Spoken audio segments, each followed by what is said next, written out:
have Amy. I don't need it for a week. Yeah.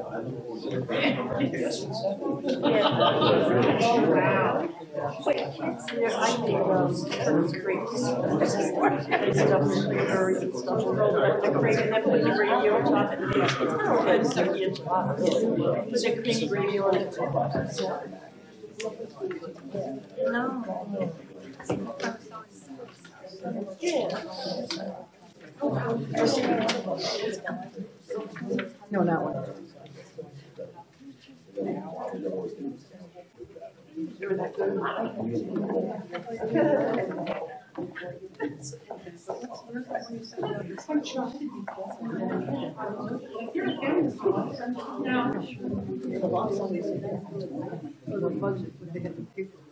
That's what I keep saying.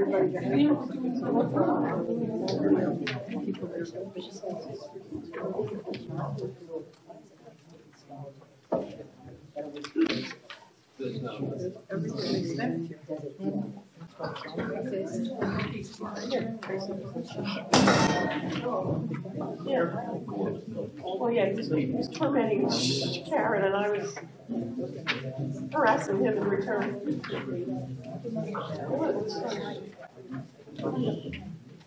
Yes, Michael.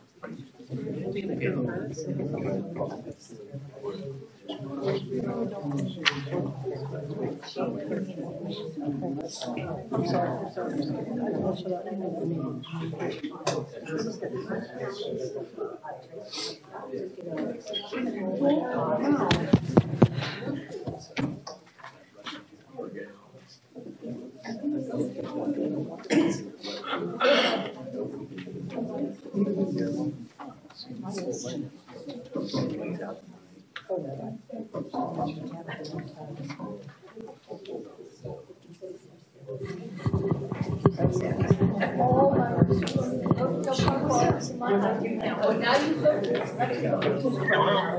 Mr. Parker, it's Scott Mitchell. Can you hear me okay? You're on speakerphone. The meeting is going to start in a couple of minutes. I'm going to put you up here on the shelf. If you need me for anything, if you can't hear something, just let me know. All right. I have one. Do you need it? Do you need it? Oh, okay. Give me a second. Sure. Give me a second. Did you need Sure, it? no problem. No problem.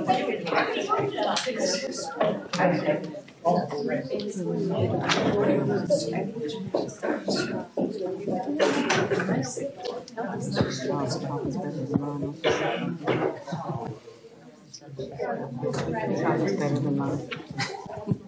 Mine too.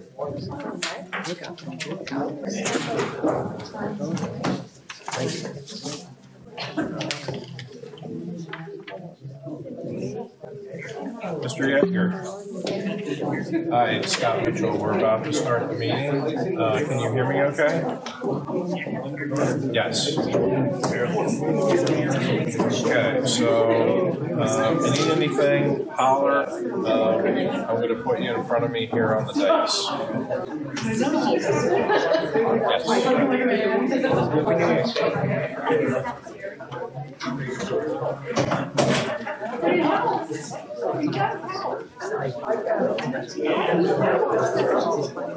Virginia, did you bring your phone with you? Because we see some pictures. Picture 3. Thank you.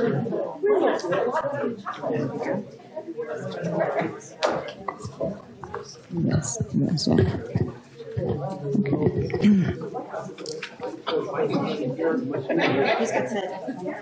We got them both up on the line? Yes. We're ready to go? Both on, yeah. Okay. Good evening. We will call to order the Morrisville Borough Council meeting of January 22nd, 2019. If you'll all please stand for a moment of silence and our Pledge of Allegiance.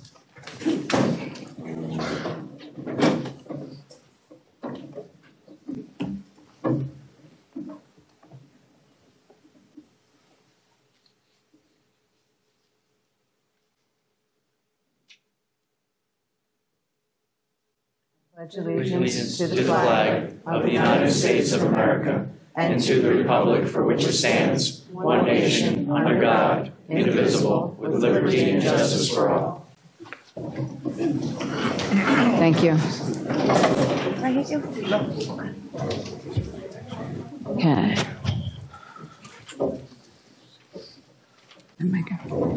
And when you're ready, Virginia, we'll do roll call. Mayor Rivera? Here. Councilman Bauer? Here.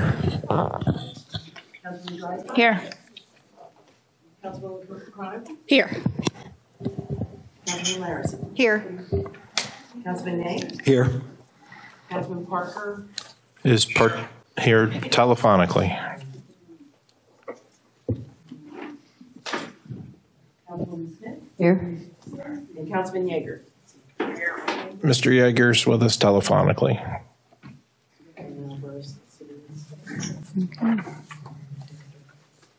All right, thank you very much.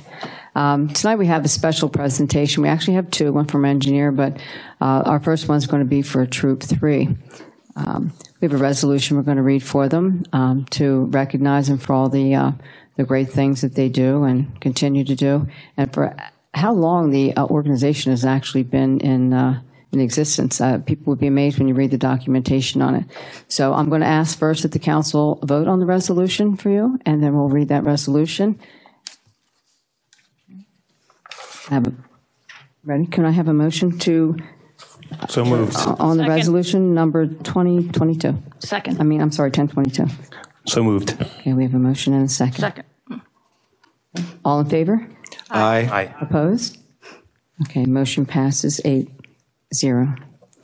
Okay, if you boys would like to come up and stand over here in front of the flag, and your troop leaders can line up with you up there so everyone can see you. We can get you on the camera. Wow.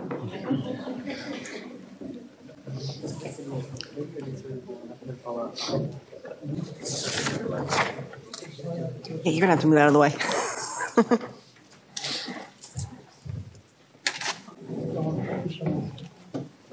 Wow.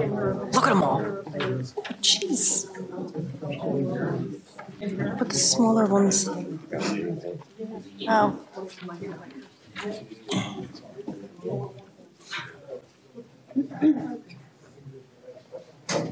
Very nice. Thank you all for being here. It's our honor to have you here, and it's an honor for us to read this resolution for Troop 3. This resolution is number 1022. Whereas Troop 3 was established in 1911 by William Burgess Jr. and is the oldest troop in Bucks County. He also later became the Burgess Mayor of Morrisville. William Burgess Jr. is known as the father of Morrisville Scouting. Their first charter on file is from December 20th, 1928. Whereas there have been many prominent community leaders which have been scoutmasters, assistant scoutmasters, and committee members over the past 117 plus years. Without these hardworking and dedicated leaders, Troop 3 couldn't exist. Whereas when scouting was first organized, it was for the purpose of training youth to take care of themselves, to be better citizens, and to have fair competition in outdoor events. Their objective is to teach and mentor young boys to become good, hardworking members of society and to instill life skills. Whereas troop membership over the years has been as low as 12 and as high as 60 scouts. They keep a fairly busy schedule between weekly Monday Scout meetings, community service projects, and camping. They try to camp at least once per month at different camps. These outdoor experiences are critical to the scouting. Whereas their community service projects are many, beginning with the Rotary Club breakfast at the Morrisville United Methodist Church, Thanksgiving breakfast at the Morrisville High School, participating at Pennsbury Manor for Holy Nights, the annual canal cleanup, Morrisville Rotary Egg Hunt, flag placement at the Morrisville Cemetery, mail carrier food drive, and scouting for food which is donated to the Morrisville Presbyterian Church Food Bank. Whereas a few of their scout projects consist of refurbishing the ceremonial area at the Morrisville Cemetery, building 2 ticket booths at the Pennsbury Falcon football field, building 22 birdhouses and installing them at the Silver Lake Reserve, And they built a closed-in porch where the Visiting Nurses Association used to operate, and an outdoor classroom at Holy Trinity, and many, many more projects. Whereas there are only 2% of all Scouts who achieved the rank of Eagle. Their first Eagle Scout was Thomas Purcell in 1933. Their newest Eagle Scout is Patrick Getty in 2018. To date, they have a total of 101 Eagle Scouts. Whereas Morrisville Troop 3 should be proud of its record in scouting as the oldest continuous recorded troop in Bucks County and one in the oldest in the United States. Now, therefore, be it resolved that the Morrisville Borough Council, Bucks County, Pennsylvania, hereby recognizes this 22nd day of January 2019 in honor of Troop 3. Resolved this 22nd day of January 2019 in council chambers. Congratulations to all of you boys and your leaders and your parents and your family that support you and your continued success in the future. At this time, I'd like to introduce William Burgess, descendant of the original troop leader, so he can have a few words at this time. I just wanted to, you pretty much said it all. I just wanted to start off with a little bit in the beginning, how the troop began. In February 1910, the Boy Scouts of America was organized and incorporated. A few months later, the scouting movement began in Trenton. The first scout camp was held in 1914 on Marshall's Island near Frenchtown, New Jersey. The fee was $3 per week, with 68 scouts attending. To go to camp now, today, you're looking at over $400 a week. So it tells you about the times. The first class council, later known as Trenton Mercer Area Council, was organized in 1916 with several leaders, one being William Burgess Jr., who happens to be my grandfather. On February 17, 1911, Morrisville's first troop was established and was known as Troop 7, founded by William Burgess Jr. He became known as the father of Morrisville Scouting. At this time, there was no Bucks County Council, therefore, the troop began as Troop 7, Trenton Troop 7. This troop was sponsored by the First Presbyterian Church of Morrisville, which used to stand here where the Borough Hall is right now. Let's see here. In 1918, Trenton Troop 7 was incorporated into Morrisville's Troop 1. But after Bucks County Council restructured its numbering system, it became known as Troop 3. So Troop 3 is the oldest troop in Bucks County. And that's pretty much, you said the rest of it, pretty much. But I sort of just wanted to get that in there. And, we're proud of our boys. We're proud of the organization. They do a lot for the community. Mm-hmm. And it takes a lot of people to organize this and keep it going. Mm-hmm.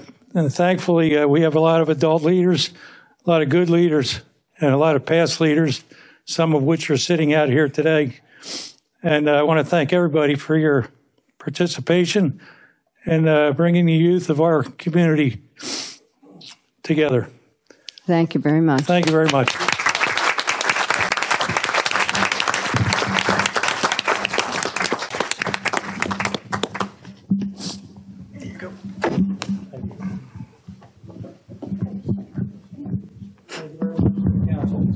Thank you. Did everybody get pictures? Yeah. Parents, did you all get your pictures? Okay. Okay? All right. Thank you very much. Thank you. Thank you.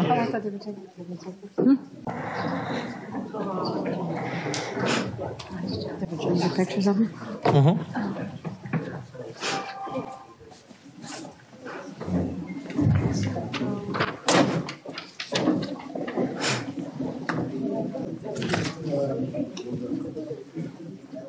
Green. If I can say, we have American that's called the Citizenship of the Community. Mm-hmm. And a few of the boys are gonna remain because it is part of their merit badge. Lucky them. They haven't seen a council meeting. Sure. The rest of them can be excused if they'd like to go. Sure. Thank you. That'll build your survival skills. Yeah.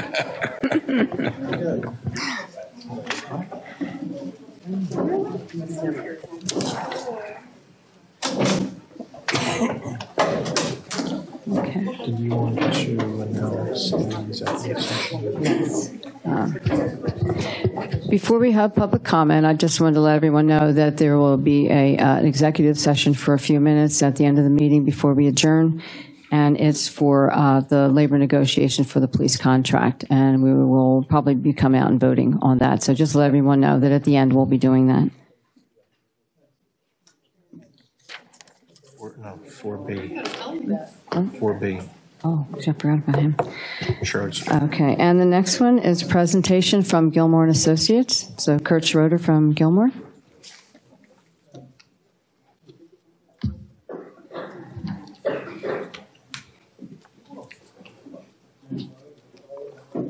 Good evening, everyone. Kurt Schroeder with Gilmore & Associates. With me tonight is Elora Das.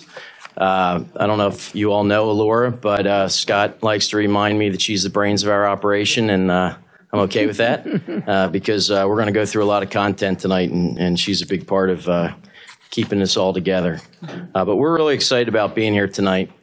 We wanted to take the opportunity to go through sort of what we've been working on, but in particular, we wanted to kind of give a report on grants. As this council knows, and as a lot of inquiring minds know, in Morrisville, grants are an important part of keeping the town going. You know, there's only so much money in the local coffers, and when you can tap into the state and county and federal funds to help with capital improvement projects, it goes a long way. And we wanted to kind of give an overview of last year and where we are with some of the grants that have been around prior to that, and looking forward to 2019 and beyond for some recommendations on where things are heading. So we wanted to kind of start out by showing a simple pie chart of basically where the money that you all pay to us, where that money goes. A breakdown of, you see all our bills come in and out every month, and kind of give you an outline of percentages of where the fundings go toward. The top of the pie chart, that 4% sliver, is what we refer to as pass-through monies. So those are whenever a developer comes in and wants to do something in town. There's other examples beyond just a developer, but it's money where the private individuals or entities put up an escrow to the borough. We review plans that they submit against your ordinances, and that developer pays those bills out of that escrow. So that actually isn't money out of pocket to the borough. The portion on the right-hand side, the blue portion, is around 49% of the monies that we spend, and we labeled that as grant funding. So that money is paid for from an outside grant source. So if we secure a grant to implement a project, sometimes, not always, there's money in that grant to cover our fees: design, permitting, construction, observation. So that's about half of what we do. That gets paid for, so that's money that comes in from an outside source into your books and pays our bills. So it's not out of pocket. It's not out of your local tax-based dollars. And then the final red portion of this pie chart, which is around 47%, that would be your out-of-pocket costs. So that'll be your local tax money. As you all know, we pay taxes each year. We pay real estate taxes. On average, in Bucks County, about 80% of that money in your local real estate tax goes to the school district. It could be higher or lower in each community, but then of the 20 remaining percent, about half of that, maybe 10%, goes to the county of Bucks, and the borough then uses that 10% of your total real estate dollars to operate its government. And we wanted to show that about 47% of the bills we send to you are coming out of that out-of-pocket bucket. Hey, Kurt, can you just tilt the microphone towards you a little bit? Thanks. Yep. So then the next slide breaks down that out-of-pocket expenditures. And we have it broken down in 4 categories. The top purple sliver is about 7%. That's the MS4 program.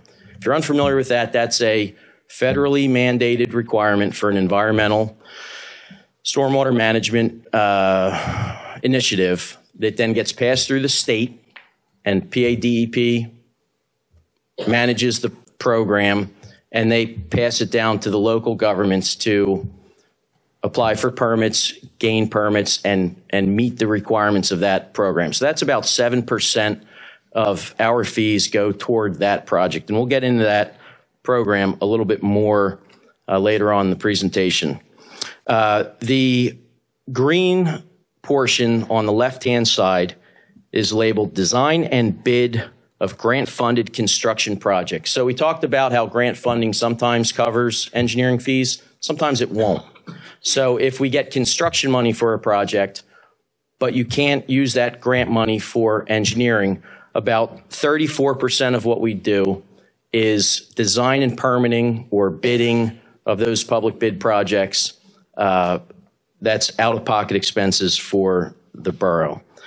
And then the bottom red colored is general engineering. That's kind of like the bucket where miscellaneous things kind of go into. You know, that's responding to resident complaints, you know, working with Public Works for certain things that arise throughout the year, just general management of various activities and things, correspondence that we do.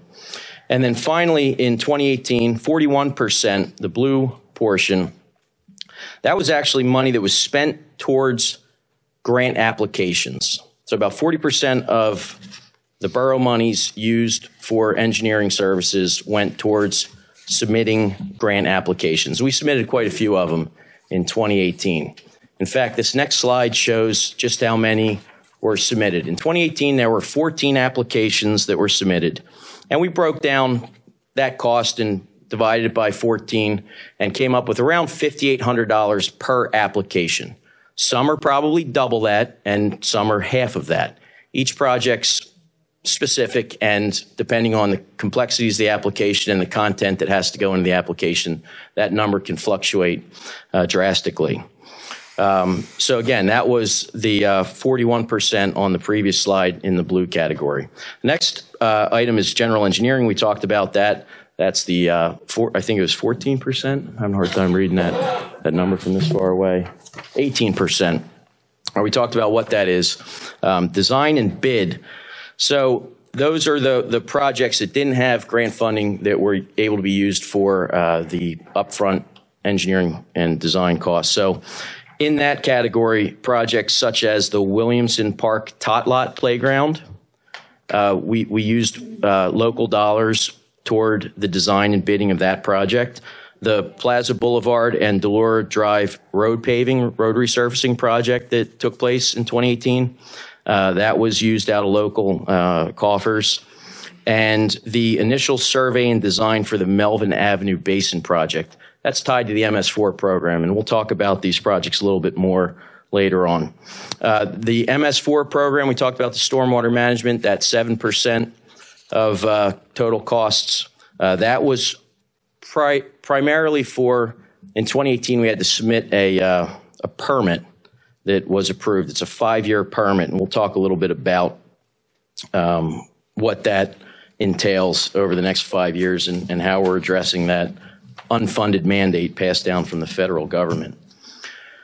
The next slide just summarizes some of the grants that are, maybe we'll start with the ones pre-2018. So these are ones that were in existence prior to last year, but these are the ones that we worked on, which were about half, like we said, half of the fees that we spent. The first one listed there is the levee accreditation project. So if you're not familiar with that, it's the levee out along the Delaware River, and we're working on trying to gain accreditation with FEMA. And what that's going to do is eliminate 101 properties as being designated in a floodplain. So people behind the levee are all paying flood insurance, especially if they have a mortgage. And while the levee's there, we think it's functioning. Basically, after Katrina, FEMA took away all accreditations and said you can only be accredited if you gain it back. So it's a very complicated, expensive endeavor. We'll talk a little bit about the numbers of it. But that is entirely, I shouldn't say entirely, that's $140,000 of funding. Well, it actually is entirely, of state funding that's being used so far. And that's only phase one of the accreditation. So we're going to go through $140,000. We're almost through that. And there's still a whole nother completion of that study that's yet to come. But that's all the money we got in the one application to DCED that took place probably in 2017. But they actually do require 15% local match. But we were able to use money spent in previous to the application. They gave us credit towards that. So we really didn't have to dip into any more recent local dollars. The second item there is what we refer to as the Bridge Street Obstruction Project. That's along the Delaware Canal Trail. And this is to get access continuously along the Delaware Canal Trail. Right now at Bridge Street, it's a barrier. And it's part of a much bigger trail network, of course. So we've been working on that project for years, and we're hoping if PennDOT cooperates, that we'll be in construction this year. We're hoping. But that was a combination of various grants, at least 3, and there's no out-of-pocket cost to the borough for that initiative. And that includes, it's funded for construction. So that project is a tremendous success. It's about $870,000 in total going toward that effort. The third item listed here is the Williamson Park Tot Lot. So if you've driven by Williamson Park this week, you've seen some activities happening out there.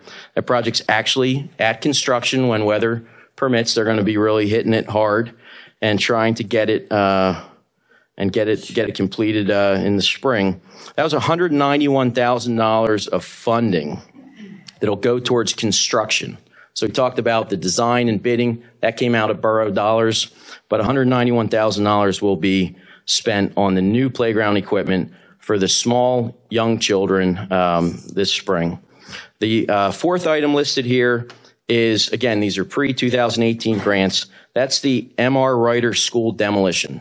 So in 2018, the building came down. All the debris was removed. The site was graded off, and grass is now established.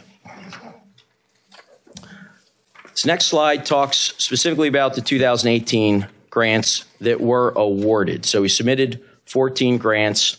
We received 5 awards, and here are the 5 that we received. The first one listed is that community development block grant money, and that came through the County of Bucks.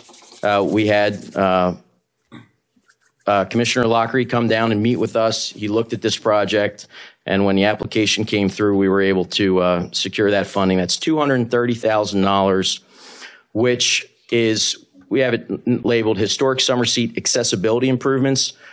That project is out to bid, and it'll start construction when weather permits. And what that's going to do, the whole block around that property now, if you've seen what surrounded the school, the sidewalks are in terrible condition. You can barely walk along them with the sidewalks heaved and portions cracked and missing. And at each of the corners, there are no ADA accessible curb ramps.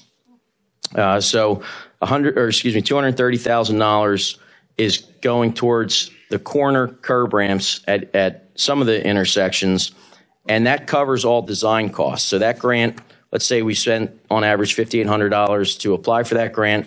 In return, we got $230,000 worth of funds that covered all design and construction. So there should be no out-of-pocket besides that $5,800 investment for the application itself. Second item is Patriots Park at Historic Summer Seat. So now that we have this property, we tore down the old school, we have this beautiful historic building situated on it.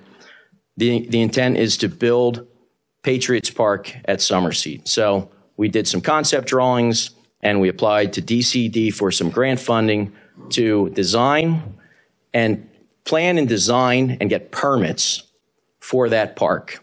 So the $85,000 received there, that does have a 15% match requirement, that's going to be used in 2019 to develop the plan, engineer the plan, get the permits, and develop a construction cost estimate so that the project's shovel ready. And that term is important because when you go for construction dollars, you have a better chance of gaining grants when you're shovel ready because they know the project's sitting on a tee, ready to be hit. So that will happen in 2019. Third item is Melvin Avenue Basin retrofit. This is probably the most, I want to say, the best grant that we landed. And the reason why, some of these projects are very important, very critical. I mean, we all know the importance of having great amenities in your town. It stimulates everything. Stimulates people wanting to move in, stimulates children's activities, being out and going and doing activities at playgrounds. But the Melvin Avenue Basin retrofit project, that's part of that MS4 program that's unfunded. So Morrisville has been, and through credit of Samantha Brinker from our office, we've been trying to stay ahead of that program. And because we were able to get the permit early for this 5-year permit that we just got last year, we snuck out and we submitted a grant application for the pollution reduction plan. That's in the next 5 years, you have to do a pollution reduction plan. So we found this basin, we submitted it to DEP and said, we can do something here to meet this requirement. And they said, okay, you're approved to do that. We quickly got a grant application before most other municipalities had these permits in hand, and we were early. And that means we didn't have a lot of competition for a grant. I would suspect that a lot of municipalities aren't going to have luck getting this grant because everybody's going to be trying to getting this grant in subsequent years. So that is $187,000 towards retrofitting an existing basin that the borough maintains. And I'll talk a little bit more about what that will lead to when it goes to construction. That is a 15% match, and the total out-of-pocket cost to the borough will still be $40,000. It sounds like a lot of money, but the fact that we already got that construction money is huge. And I'm telling you, we work for a lot of municipalities, and you're in a great spot with gaining that grant. The other grant that we received from DCNR is for the Williamson Park Master Plan. The park, of course, has a lot of antiquated facilities out there. A lot of the ball fields are hurting. You know, we have the levee that's out along the Delaware River, and it's not accredited. It has a beautiful trail on top of it, but before we go spending a lot of money on making that trail nicer, we want to make sure the levee's secure and appropriate first, which we're working on. But we got $50,000 with a 50% match requirement for doing a master plan for Williamson Park. So, you know, what does that look like? No one in this room knows what Williamson Park's redevelopment is going to look like. But the money that was gotten through this grant is to set up committees to meet and talk about ideas, develop concept plans, and create a vision for the park. And there's a lot of moving pieces to that, but that'll be something that we'll be working hard on in 2019. And this final one is WalkWorks Transportation Plan. It may not seem like the most glamorous grant, but I'll tell you the importance of it later on in the presentation. That was a smaller grant. It's $16,000 with a 15% match. And I'll tell you more about the significance of that grant towards the end of the presentation. So we submitted 14 applications. We received 5 awards. We still have 6 of them pending. So grants, you might submit them in April. You may not hear whether you get them until December that year. Sometimes when they don't pass a budget out in Harrisburg, it extends even longer. But we still have 6 of them pending. So we don't know whether or not we're going to get those grants, but some of them we feel good about, some not so good. Some we're going to tell you not to resubmit on, and some we're going to tell you that you should resubmit on, because if we didn't make the cut this year, resubmit it. Maybe we're now ranked higher and you do get that money next year.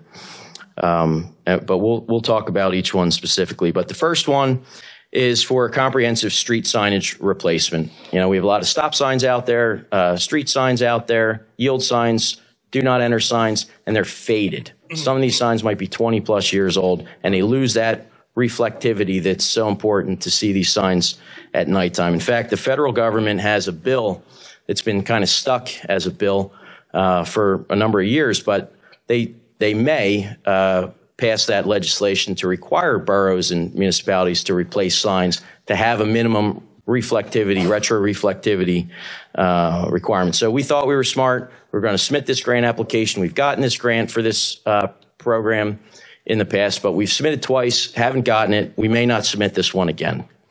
The second one is traffic signal upgrades. Again, that was to PennDOT, and that was for $149,000. There is no match to that. If we're successful in gaining that grant, then there's no out-of-pocket money, and that, in general nature, is for backup battery systems for when we lose power and generators for the traffic signals. The third one is the historic summer seat accessibility improvement project, $560,000. We did get CDBG money, like we talked about, for the intersections out at summer seat. And that was after we submitted the $560,000. So we actually don't need the $560. I think we've talked with DCD, and we've told them we'll take a fraction of it to fill out the whole perimeter with new sidewalk and curb ramps. So hopefully we've been working with Perry Warren's office. He's been terrific in helping kind of chase these grants down out in Harrisburg for us. The fourth one listed here is West Bridge Street Sidewalk Addition. That is to fill in sidewalk between Cox and Althea. Is that, I'm saying that right? Althea Road. That's $280,000 grant. $280,000 grant, and the borough would have to kick in $84,000 for that. The next two are basically traffic signal replacement projects. The signals out at Pennsylvania Avenue and Trenton Avenue and Pennsylvania Avenue and Philadelphia Avenue are held together with duct tape and bubble gum and whatever else we could find. So that is a grant application to replace those signals, and there's no match in that program. So they would be really terrific to get those. And we've seen municipalities get funding through that program, so we're optimistic about it. So this next slide just describes the projects that were completed in 2018. The MR Ryder demolition, we talked about the school getting taken down. We paved Plaza Boulevard and Delora Drive. That was funded through the PennDOT Annual Liquid Fuels Fund. The phase one of the levee study, we're about 90% complete on that project, and we want to close that project out because we didn't get 3 grants. So of the 14 we submitted, we only have found out so far that 3 of them we did not get. One was that traffic signage grant, but one of the ones that we were pretty sour about not getting was the levee, because we'd asked for $380,000, we got $140,000. So we spent that for the first half of the study, and then we thought the subsequent year we would submit again for the second half of the money and get it. We didn't get it. So we got on the phone again. We called Perry Warren's office. We said, "What happened here?" And he looked into it for us, and we kind of got snagged in a technicality that because we had an open fund still going, they wouldn't give us more funding. So they said, close out the first grant and then come back in for the second shot of money. So we're hoping to do that this year, and then we can complete that levee study and try to gain accreditation, or at least know what would be needed to gain accreditation. The design and bid of the Williamson Tot Lot, so we talked about that. That's under construction. It's just started this week, or toward the end of last week. So we should see that in the springtime.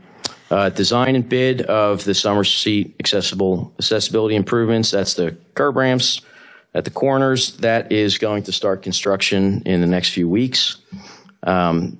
Phase 1 is Hillcrest Avenue sidewalk and 88 curb ramps. So this is a pretty nice representation of the effect of pursuing grants. So we just analyzed the 2018 grants and the ones that we heard back on. So this doesn't go back through the older grants or any of the ones that are still pending. But for every dollar that came out of borough coffers, the local tax dollars that came out of your budget that went towards grants, the every dollar we spent, we got $6 in return. That's pretty significant. And when you look at the numbers, I mean, we're talking about $570,000 in funds that came into the borough. And the match out of the borough's coffers was $107,000. So that's, on average, we're spending about 16% toward these projects and getting back about 84%. Now, we have the grant application costs that aren't in here, about $5,800 on average. Even if we add that into this, then it's still every dollar returns $5. So the return's, outstanding. And this is exciting because, in 2018, council took a leap of faith and the courage through Scott Mitchell to pursue these grants. It just shows that when you put that hard work and effort in and you take that play out of the playbook that, hey, we've seen it before. I mean, I'm the first one to champion around the county that we work in Bristol Borough. And if you've been paying attention to Bristol Borough, they've gotten $14 million in 10 years. And that government has invested in all their infrastructure and all their facilities, and they've polished it. They got everything. Their roads are paved. Their parks are they got a little bit left to do, but they got boat docks installed. And once they got done, it took them 10 years. Once they got all that infrastructure improvements built, the private sector really started to click. So then you started seeing a lot of the businesses getting together. Mill Street is full. There's 0 vacancies on Mill Street. That was not the case 10 years ago. They have restaurants that moved in. They're thriving. So this play out of this playbook is one that we feel strongly about, and we're excited that we're able to report these results this evening. While you're on this slide, can you comment or opine as to how we compare to our municipal peers other than Bristol Borough, for example? You're getting close. There's not many towns that are pursuing grants at this level. Some towns are still completely asleep at the switch. They're trying every time something comes in, they have to do something. They're figuring out, all right, we only have this much money to work within, and they're not getting ahead. They're falling behind. So this is a pretty exciting course that you've charted, and I think that it doesn't happen overnight. A lot of people say, boy, we got all these grants, we got all these projects going, and we just went through a lot of them tonight. Say, well, I drive around and see them happening. We're starting to see the tot lot happening. You'll see nothing out of the levy. That's a study being done, but there's a lot going on behind the scenes. There's a lot of setting these projects up, and they're all phased. You set up a project, you get the design done, you get the permitting done, then you go after the construction money next. That doesn't happen. It might take you a year to get the grant, take you a year to design the project. Maybe you don't even get the construction money the next year because you're still designing it. So you have to wait a year, then you apply for the construction money. It takes time to all get through the gauntlet, but well, yeah, the lag time was something I was going to ask you to address as well, but you just did. Yeah, but I would say that we were almost nervous about giving this presentation tonight because we don't want our secrets to get out, and every other municipality is going to try to copy this. But no one's listening. Cut the feed, John.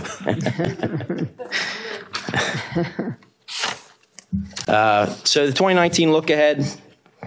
We talked about we want to complete that levy accreditation project. That's a big one. A lot of things are kind of hinged on that.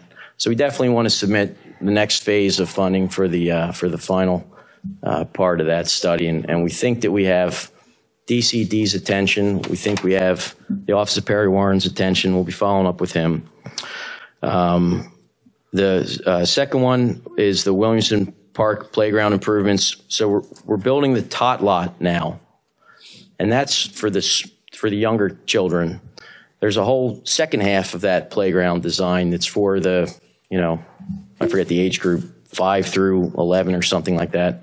So that part of the project's not funded yet. we're going to recommend that you submit for that CDBG money this year to try to get the second half of that playground constructed. Some of the ones that are still pending, we don't know if we're going to get. If we get them, great. If we don't get them, then we have to decide, do we resubmit for those? And like I said, sometimes you don't get them the first year. You might not even get them the second year. But as the eligibility requirements are so narrow on these grants, maybe municipalities who get funded, maybe now our projects rise up a level and they fall into the funding bucket. So, you know, if you don't shoot, you can't score. We're going to suggest trying to resubmit on some of them. I think we're going to cut at least one, maybe two from resubmitting. But we think those signal ones, we're hopeful that we can try to get those traffic signal ones. They'd be excellent to get. There's a few ones that, you know, one of the things that I wanted to mention, you can actually see it behind my balding head in the back of this room. There's a map, and that map's been around for a number of years. And the first thing we did when we came into Morrisville, we sat around a table with folks, and we said, let's put thumbtacks on the board. Let's pick out every initiative that we want to work towards, and at least then we have targets. You know, okay, we have a project, we have an initiative. Let's scope those projects out, and let's figure out where we can find grant funding to fill them. So there's still some that we've not even really tried to tackle yet. We're standing in Borough Hall, and it's a functional, good building, but it's dated. You know, some of the folks that have been working here would maybe like some newer upgrades to the facility. So we're looking at potentially applying for grant funding to renovate the building. It's harder to find that money. It's still there. Again, if you don't position yourself to getting it, it'll never happen on its own. And it's a very expensive undertaking to try to do it on your own. So again, if the money's out there, we got to at least try to go get it. CDBG Phase 2, you know, if we don't get that DCD grant, then to finish out the perimeter of Patriots Park, we might want to reapply for it through the CDBG program with the county. The third one is the construction of Patriots Park. So this year we're trying to design and permit it. And once we have designed and permitted, then there's some programs out there that we could go after for construction dollars. So we're considering that depending on the timing of the design. And throughout the year, sometimes things pop up. Sometimes they don't give you a whole lot of time to apply. So if things come to our attention, we'll bring them to your manager's attention and try to, you know, get them to council to consider applying for. By the way, Kurt, if I could, the RACP, what's commonly referred to as RASP, the Morrisville Borough Hall renovations, that's also a source we're targeting potentially for the new roof on the library, correct? Correct. Okay. Yeah. Because that is a dire situation. It is. And there may be some other state grants that could apply to that too that we're sniffing around trying to scope out. Yeah, the Keystone. Yeah.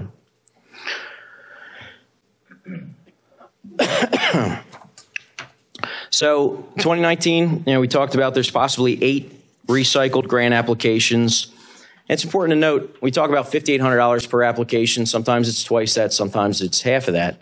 The key to grant applications is if you're going to apply, don't go in with a feeble attempt. If you're going to apply, do it right. And that means understanding their grant program and making sure you qualify and making sure you hit their targets on what they want as far as eligibility. Don't have a technical deficiency because they'll kick it right out if you fail to provide the right documentation. But most municipalities can get that part of it right. The trick is to make sure you put a glamorous application that they can't say no to. And sometimes that takes a little bit extra effort.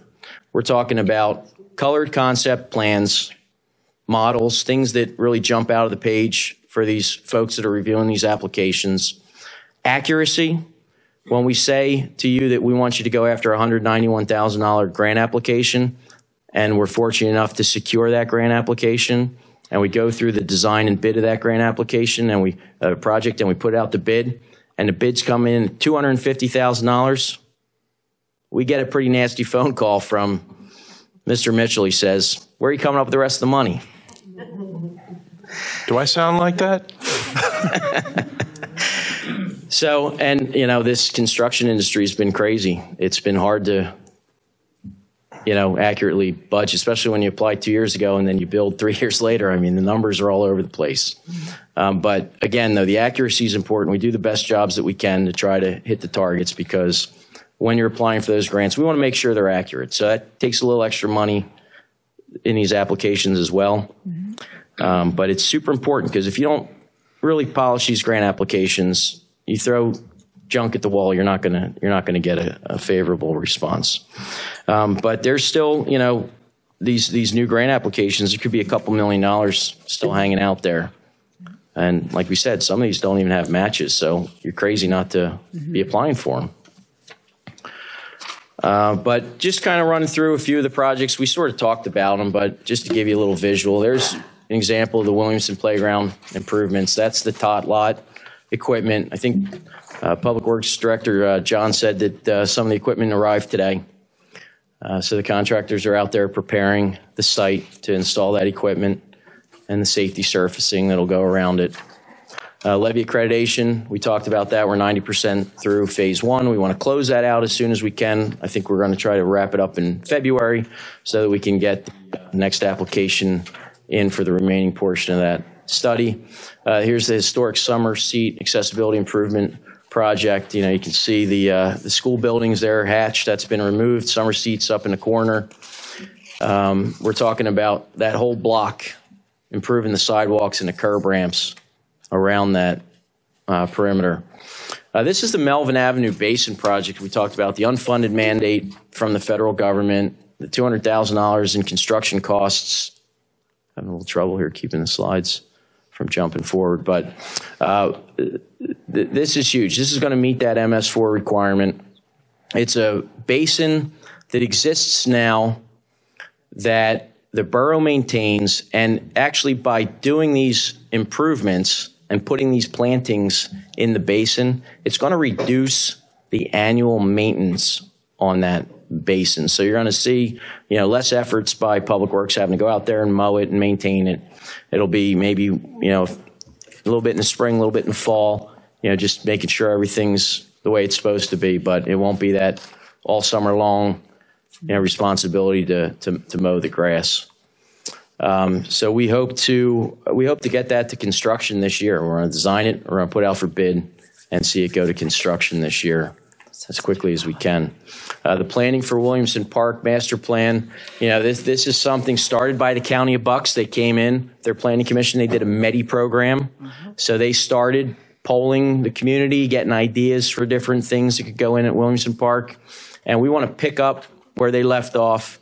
We want to get this master plan done, because we want to know if we can get a grant for putting in, let's say, just throwing an idea out there, an amphitheater. If we can get a grant for that, let's know where we want it to go in the master plan so we can get that money and put that in. Maybe we can't do the whole park, but we can maybe get ball fields, upgrade the backstops and the dugouts and things. If there's grant money out there, let's get the master plan done so we know where each thing goes, and we can phase the construction that way. This last one, the Walkworks one, it's kind of interesting. It may not be the most glamorous one. People may scratch their head and go, why the heck are we worrying about Walkworks transportation plan out of the University of Pittsburgh? But Morrisville's in a pretty cool, unique position that you can't really see it on this exhibit, but we highlighted the Delaware Canal Trail that runs through Morrisville, and that's part of not only 140 miles of trail, but it's part of the East Coast Greenway Trail Network. And the East Coast Greenway Trail is running from Maine to Florida. Happens to be going through Morrisville. Comes up out of Philadelphia, goes through Bensalem, goes through Bristol Township, goes through Bristol Borough, goes through Tullytown, and goes through Morrisville, where it jumps across the Calhoun Street Bridge to Jersey. So we're going to be getting a lot of traffic on the D&L Canal, and we don't necessarily want people to buzz through Morrisville on their way to Trenton. We want people to maybe take a little side trip, go patronize some local businesses, grab a sandwich, walk the levee, and maybe find Morrisville to be a charming town. Maybe they'll invest in it, maybe they'll move to it. But what we want to do with this project is establish any potential walkability or bike riding or whatever in town. So, for instance, the levee trail. The D&L trail, the canal, runs through the center of town. We want to make people know that they can go out and ride along the levee. If you haven't been on the levee, I mean, it's an unbelievable vantage point of Trenton. It's phenomenal. That trail could be 10 times greater than what it is already. It's already a great trail, but it can have a lot more to it. So we want to make sure we get signage. We want to make sure we get connectivity to take people out to that riverfront. Summer seat, what a terrific asset that is in town. It's not too far off of the D&L trail. We've talked at and explored an opportunity to formalize a trail connection to the new Patriots Park at Summer Seat.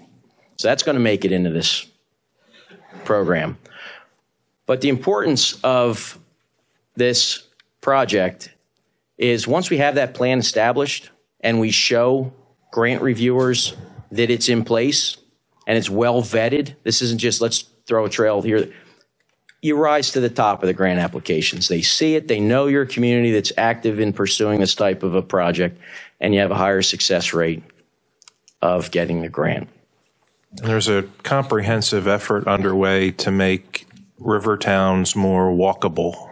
Correct, absolutely. It's probably your best asset in town, so capitalize on it. Last but not least, we did a summary of some of the paving. We did Delora, and we did Plaza Boulevard last year. And if I can find my notes, we are scoping out doing Union Street, South Delmore Ave, North Washington Street, and South Washington Street next year using the annual liquid fuels funding.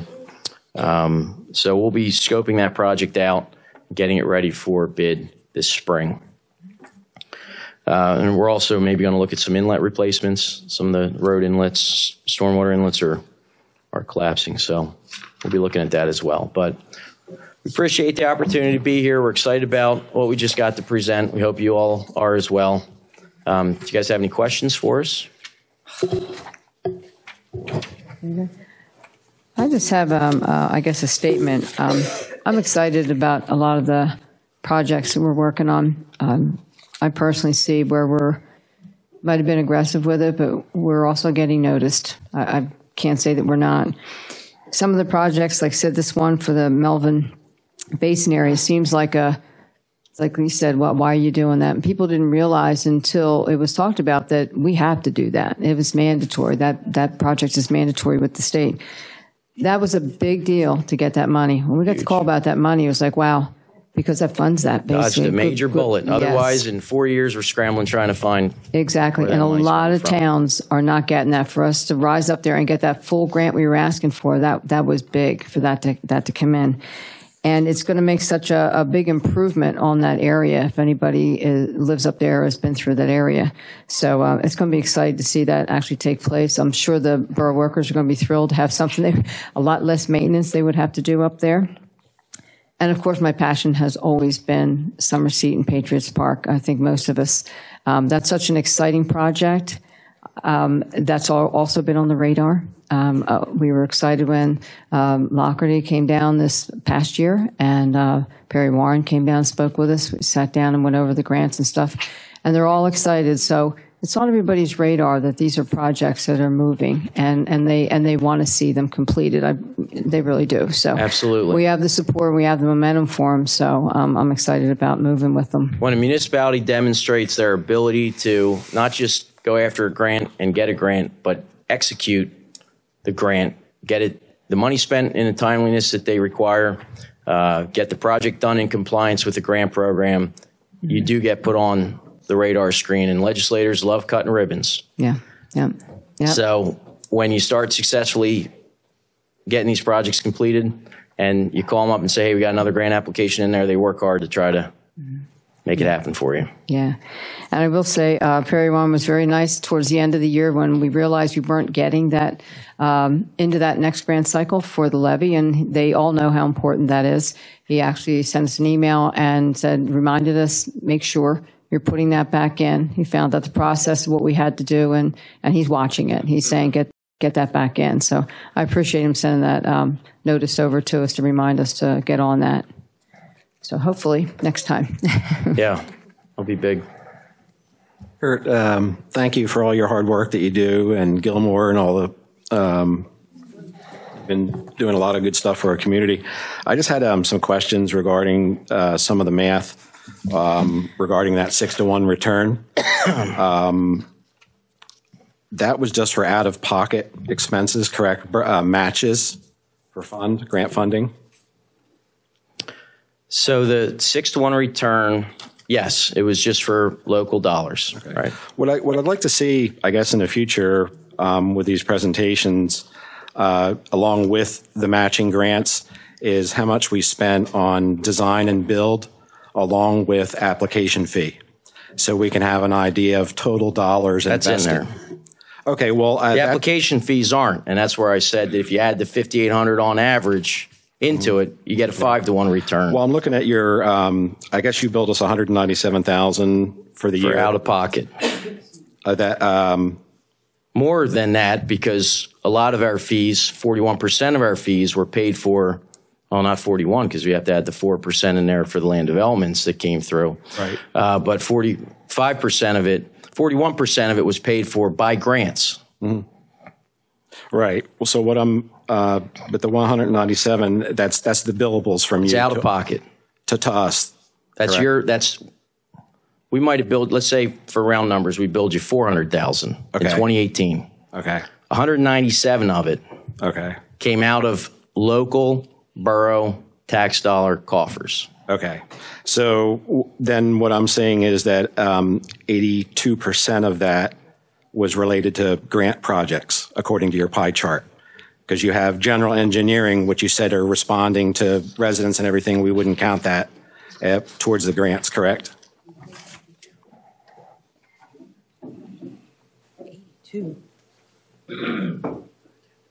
The design and build, the design and bid grant funded construction is 34%. Right. The grant applications is 41%. Right. And MS4 is 7%. That's 82% of Yeah. that pie Okay. So chart. what you might be referring to is we did 14 grant applications on average at $5,800 an application. We haven't heard back on 6 of them. Okay. So if you include the 5 we got and the 3 we didn't, the 8 at $5,800 a clip, then you'll still get around a 5-to-1 return. Does that answer your question? Well, that's not the numbers I'm coming up with. If we go back and look at I don't want to make you go through every one of these grants and tell me what we spent on engineering. I mean, for example, the WalksWorks program, is that part of the Greenways Trail project? That's a grant out of the University of Pittsburgh Okay. that tries to create walkable communities, promote walkability in communities. Okay. Actually, it's a state grant from the Department of Health that's being administered by the University of Pittsburgh. Okay. So the Greenways Trails project, do we have any grant for that? I don't understand the Greenways Trails. You're talking about the Greenways Trails Recreation Program through DCT or the East Right. Coast Greenways? Well, I noticed there was about $35,000 in engineering for the Greenways Trails projects and invoices. Is that correct? What project was that for? Greenways Trails is 35,000. The Bridge Street obstruction project? No, it was listed on the invoices as the Greenway Trails project. That's the obstruction. I think that's the Bridge Street obstruction project. That's with, Well, those invoices are usually listed that way. That's reimbursed through the grant. So that's a grant that would fall under the grant funding. The Greenway Trails? Correct. Okay. Yeah, and that whole project, that's 3 grants, 2 or 3 grants for design is at least the Greenways Trails grant. And that's funded by that state program. Okay. Yep. So like the Williamson Park Master Plan, we have 25,000 out of pocket on that. Isn't it 50? So it's a $100,000, 50% match? 50% match on 50,000? Yeah. 25,000? No, it's I think we got 50,000 in funding. Okay. And then there's a 50% match requirement, so it's really $100,000 total project cost. For the borough? 50,000 for the borough. Oh, 50,000. Okay, I have 25,000 on your summary here. Your summary showing a $50,000 funded, 50% match out of pocket.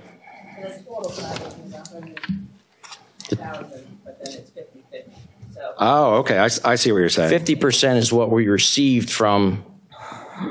So the $50,000 is actually the match. Correct. Okay, 50K. Now, what would the application and engineering and design and bid be on top of that? There's no. It's a master plan. It's No not design involved? and there's no bidding. No. Okay. But what we would do is we would set up the master plan and have the master plan in place. And so then subsequent grant application rounds, maybe out of different programs, we would go after the engineering and design and bidding. Okay. So that's 50,000 for that. And of that 100,000, I want to make sure that we're clear tonight. We're not talking about just creating a rendering, a colored rendering, and that's $100,000 worth of work. We're going to take the ball as far down the field as we can with 100,000. If we get halfway through design and we get started on permits, that's where we'll get to. Okay. If them, how quickly we formulate what the master plan is and put the pieces of the puzzle together. We might get survey done with that money. Matter of fact, we actually already surveyed it when we did the levee project. Okay. Yeah, we're thinking. Flew an airplane. No, that's all right. It just happened to fall in the same. Yeah. Recycle. Yeah. Recycle data. Let's see. Is there anyone else? Okay, thank you very much for the presentation. Laura, thank you very much for being here also. Thanks. Hey, Laura, Thank you, guys. we have some council members who aren't here. Could I have a hard copy? Do you have any hard copies left of? Oh, perfect. We have two on the phone. Yep. Yeah, that'd be great. That's great. Thank you. Thank you very much. What was that?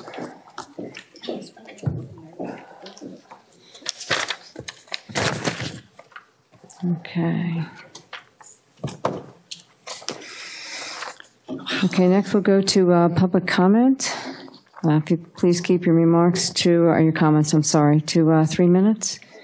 Kathy Pancita, please state your name and address for the record, please.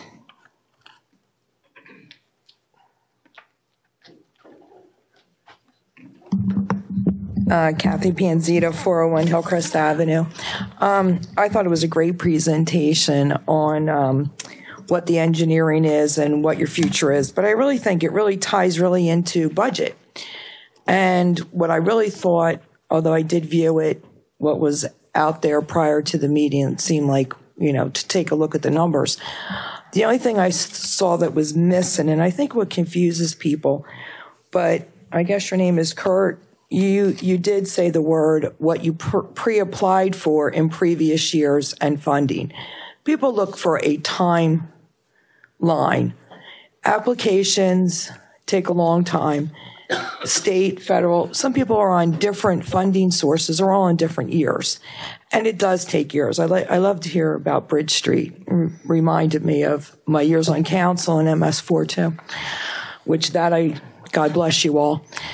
But that's what the people really came looking at a budget meetings was to hear the words that saying these things weren't funded in previous years and we have this big deficit and we're going broke. And that's what puts it into place. And I think anybody that does a little cost accounting, or I would think internally, you'd have a summarization of the application on the date of all your grants, the status of them, when you have to spend that money for, as well as watching them. And that's how you can recycle a lot of the stuff. But the timeline's very important. And I thank you, Kurt, for giving credit to previous people that weren't here in the year 2018 and how you did say that they brought that money, and everybody can see where we're spending money for in different years. You're absolutely right. Politicians love to be there for the pitcher and the shovel. But just remember, other people did a job, and we like to bash previous people that worked for the borough. They did secure that money, and anybody that wants to go home and put their little time lien together, it's really easy to do. And that was about it. I'd like to say thank you to the Borough Works. I spoke to John and said, please thank the employee that came out.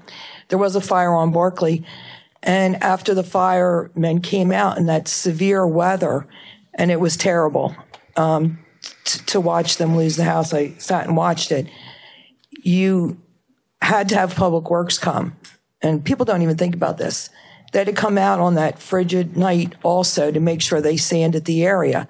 Thank God they came down Hillcrest, went across Mercer, and they found a big engineering deficit, which I hope if you ever do streets, you make sure you do a complete engineering. Don't throw asphalt on it, because what Public Works came into was on Mercer between Hillcrest and Barclay. It's an engineer wrong, and I forever have water coming across. It was a sheer sheet of ice. Everybody responding, I thank God they didn't slip on it, sidewalk to sidewalk. So when the Public Works employee came, later on after most of the fire and the responders had gone, they came down, they were smart enough, and they threw salt and sand on it. It's like 20 feet in on the curb. It's terrible. It always is. And like I said, it's an engineering nightmare because the road was not engineered correctly. It goes across, it ends up in my property. I'm just happy that nobody responding hit it or took out my fence. Thank you. Thank you. Holly Harmon, state your name and address for the record, please.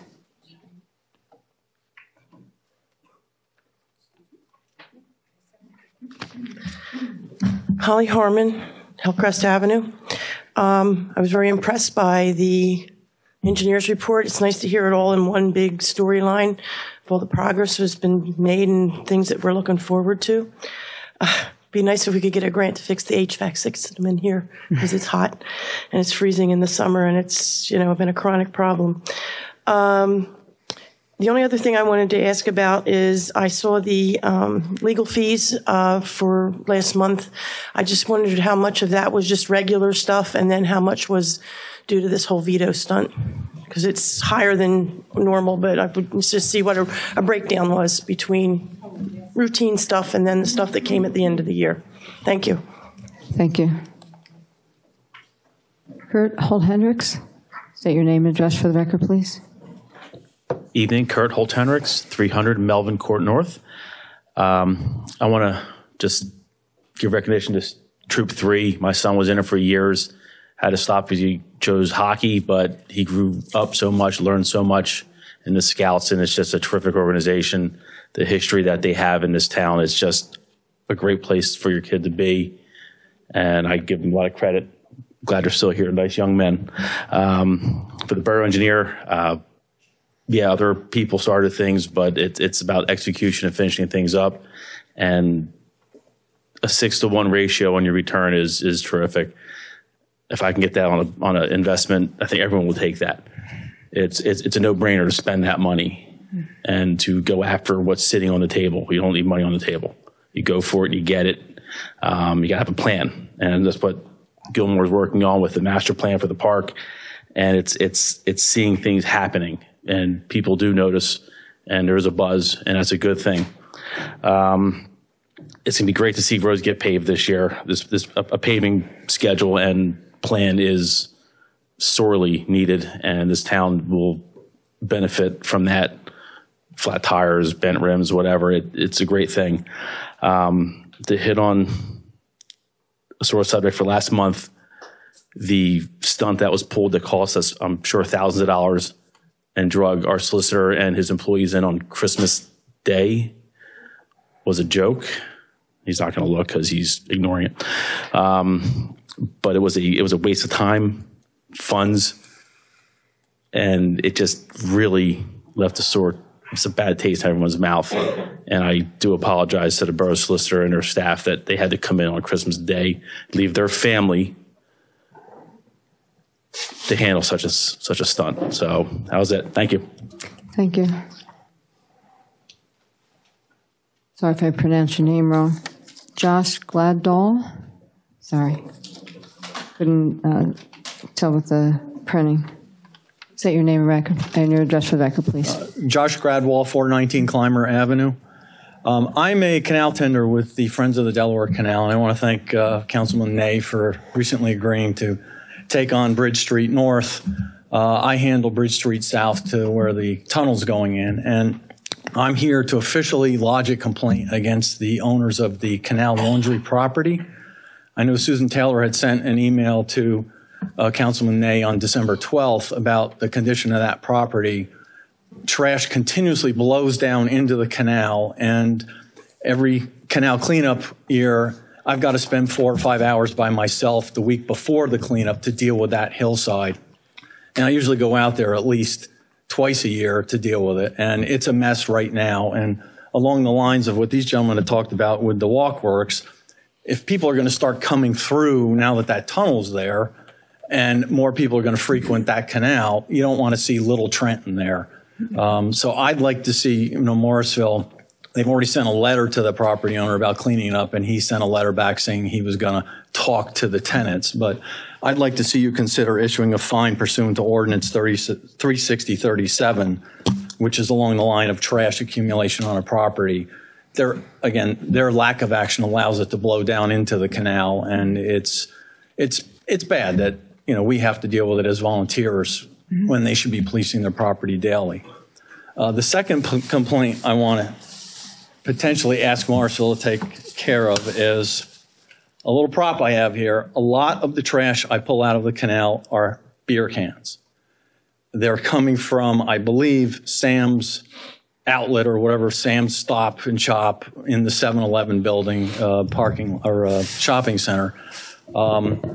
I'd like Morrisville to consider passing an ordinance to ban the sale of individual cans of beer and require it to be sold in either 6-packs or 12-packs, whatever it's sold in.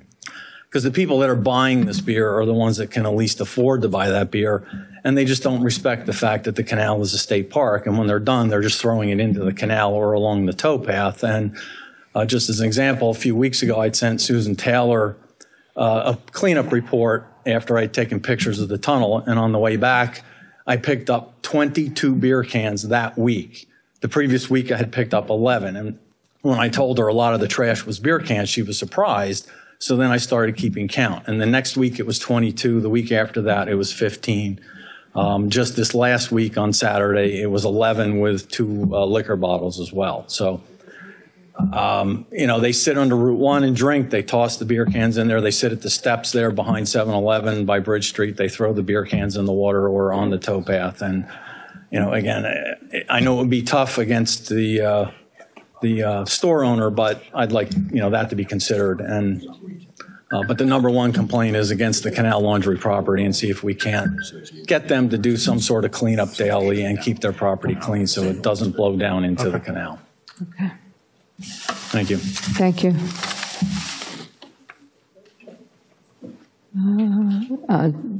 Debbie Colgan, please state your name and address for the record, please. Hi, good evening. Debbie Colgan, 120 West Hendrickson Avenue. I'm here on behalf of the Morrisville Environmental Advisory Council. The EAC urges the council to reappoint Janet Ravella to the EAC. Ms. Ravella submitted a letter of interest requesting her reappointment in December. Ms. Ravella has been appointed and or an associate EAC member for well over a decade.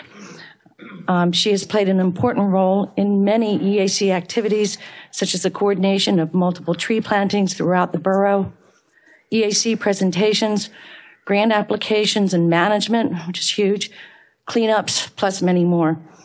Ms. Ravella's ability to create a strong group dynamic has made the EAC an effective and productive group, and she regularly attends all EAC meetings and provides her input and her guidance are essential to us. We're at a critical stage with the restoration of the Riverfront Preserve. We've been given an extension until May. So it's a project that Ms. Ravella has been involved with since the beginning, and she understands its history, its needs, and how we will move forward. And we are hopeful that council will understand our need to keep our team intact. Ms. Ravella has demonstrated a commitment to the work of the EAC and to the borough, and we really encourage reappointment to the EAC. We also encourage council to appoint Mary Horrenda to the EAC, the seat that Bill Setzer has vacated since he's moved from the borough, which is a huge loss to the EAC.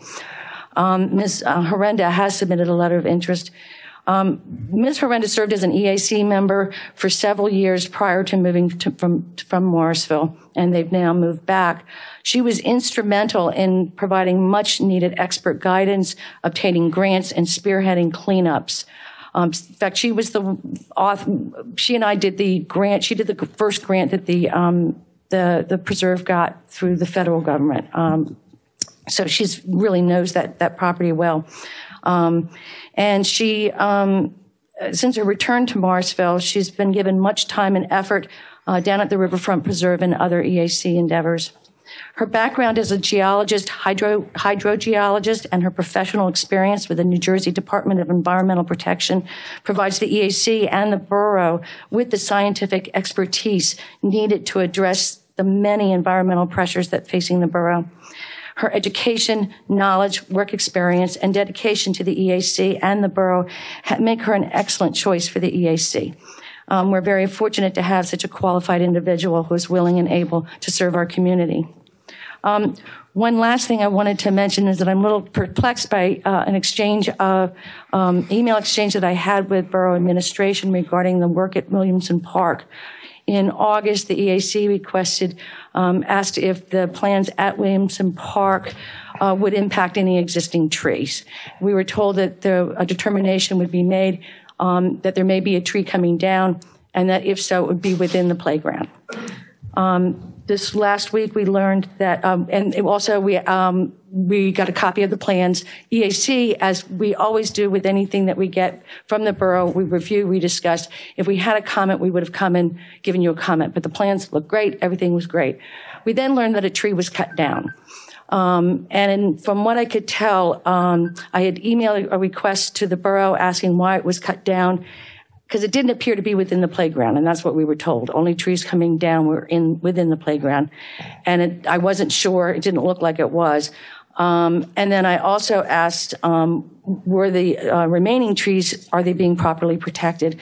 Because when I drove by, the trees did not have the proper drip line protection or tree zone protection. There was heavy equipment and debris on top of the tree roots, which compacts the soil, and that's not good. And that was not on the plans. So that's why I went ahead and asked to see if the plans had been revised. So I wasn't really told. I was just told, we were told a tree was coming down, and that's all we were told. And then I got a response from Mike Yeager, who said he didn't like the tone. And I just wanted to share with you the tone that was considered so awful. And all I did was try to explain to borough administration the EAC's role. And the email said, per ordinance, the EAC is charged with advising council on the management of our natural resources, including land resources. In order to do so, the EAC should be outreached to review any plans for public lands. We are particularly concerned about the removal of any trees, especially since some trees in Williamson Park were planted through a tree vitalized grant, which cannot be disturbed, and the older ones are a valuable asset. Studies show that the best public parks are created through a wide variety of public participation and input. The EAC represents residents' environmental interests and allows for resident input on planning decisions on our taxpayer-owned parkland. Ordinance 896 created the EAC to provide the borough a valuable perspective and allow expanded public participation. And we hope that the borough will continue to utilize its council-created mechanism for this input in keeping with the intent of the ordinance. Instead, I got responses with screenshots saying that who's responsible for shade trees, what the borough manager's authorities are, And I just wanted to make sure, I know Mike is on the phone, that we are very, very aware that we have no authority to force a particular action. We're asking for a dialogue on the management of our natural resources of the borough, because that's the role of the EAC. I can't see why asking why a tree was cut down in our park is overstepping our bounds or overburdensome for just the borough to answer. And I'm unclear why anyone would be disturbed by the pleas to protect the existing trees. So I respectfully ask the questions again. Was the tree that was cut down within the playground? And why was the tree cut down? And lastly, can we please resume a non-confrontational communication with the borough on environmental issues? Thank you. I'm sorry, Susan, I skipped over your name. One was crossed off and I didn't realize. I apologize. Susan Krzyzewski, please state your name and address for the record. Susan Krzyzewski, 16 Lenora Avenue. I come to you on behalf of the Morrisville Senior Service Center. I'm the chairman of the board. And on behalf of the board of directors and members of the Senior Service Center, we would like to thank the members of the Borough Council for your contribution to your senior center for the year 2018. We have some wonderful things happening at the Senior Center. In case you're not aware of them, we would like to share them with you. First, we received a grant of $145,000 for physical improvements. As we speak, we are actually using that grant, and our doors are becoming more handicapped accessible with the remote control buttons that make them self-opening. So that is going to be a big help for many of our seniors. Our HVAC system, roof, and signage are all slated to be assessed and worked on in the spring of summer and this year. All of these improvements to the buildings and grounds will be taken care of by December of 2019. In addition, we received another $150,000 educational grant. We are partnering with Bucks County Community College to provide certificate computer classes. Try saying that 3 times. Certificate computer classes for our older population of 55 and older. The community college is providing the syllabus and the instructors. We are providing the facilities, transportation, and computers. These classes will be offered at absolutely no cost to any senior 55 or older. We're very excited about this, and this is slated to begin in April of 2019. Please check our website at least monthly to check and see what we're doing as far as these grants go. We really hope that the Morrisville Borough Council will continue partnering with us and helping our operating expenses by contributing once again in 2020 and possibly upping their stake in the game here, because we have a lot of projects that keep going up. As you know, inflation is rampant. And in the meantime, we'd like to offer you the opportunity to help personally by attending some of our many fundraisers. Yes, we do a lot of fundraising. You just missed Soup and Chili Day, which was a brainchild of someone in this room. Thank you, Scott. It was a fantastic success, and Congressman Brian Fitzpatrick showed up and presented us a flag that flew over the Capitol in honor of Soup and Chili Day and all that we do for the seniors. Next month, we're proudly presenting another drag queen bingo, which I'm sure you all would enjoy. And we're having a Valentine's dance for all ages. So we hope to see many of the council, if not all of the council, coming out to help have fun while you're helping us fundraise. Thank you very much, ladies and gentlemen, for your time and your support of the Morrisville Senior Service Center. Thank you.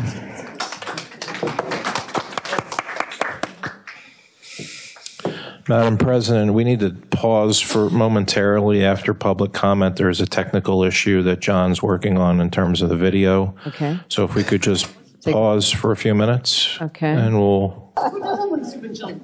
Yeah, who doesn't like soup and chili? They had like 73 people at that thing. First time we did it, we had like 9.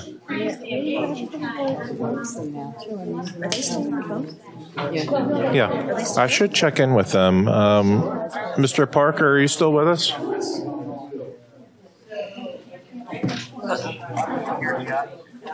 Mike's there, Mike? Mr. Parker? Okay, just check and make sure everybody's there to pass out. We have to take a few minutes break, the technical problem with the cameras. Yeah, he was putting it on mute, so he may have walked away from the phone, so I don't want to disconnect in case he's still on here. Mr. Parker, are you still with us? Yes. Oh, okay. Very good. I just wanted to check in and make sure you were still there. Yeah, I'm still here. We're taking a short break. We'll resume in just a minute. Okay, no problem. And you said Mr. Yeager is here? Yes, he is. Okay.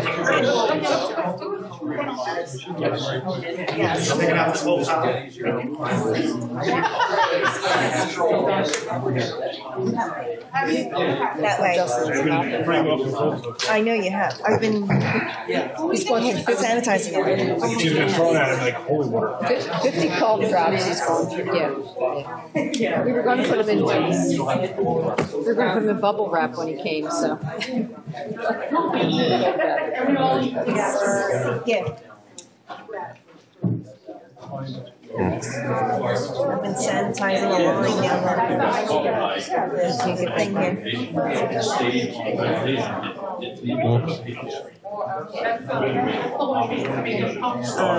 who John's talking to, that's Don Bellamy.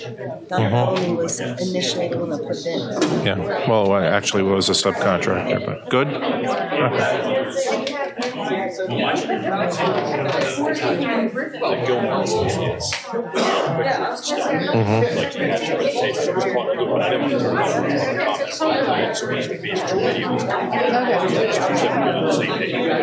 Okay.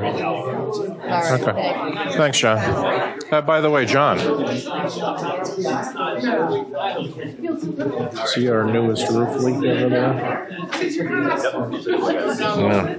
Maybe we can get the guy who did the other ones. Maybe look at that one. I noticed it earlier today. I was meaning to tell you. We got a new roof leak over there.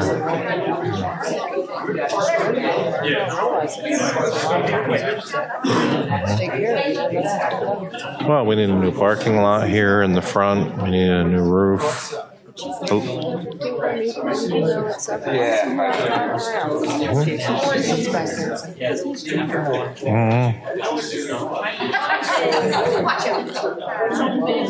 You two better be behaving down there. They're being naughty. Oh, I know. You know what? Tell her to shut up. Come on. But she didn't say how she never asked the Watch me. Shut up. She's so funny.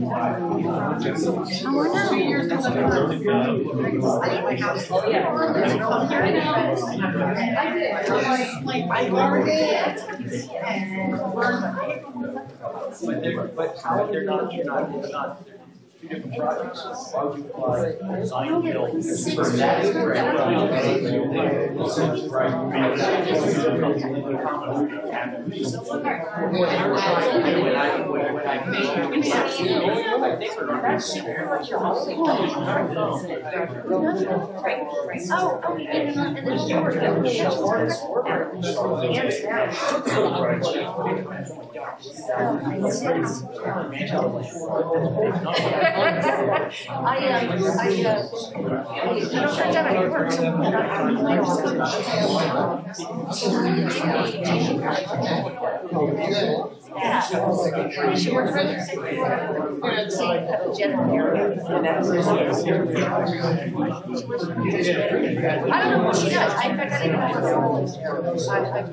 She saw me.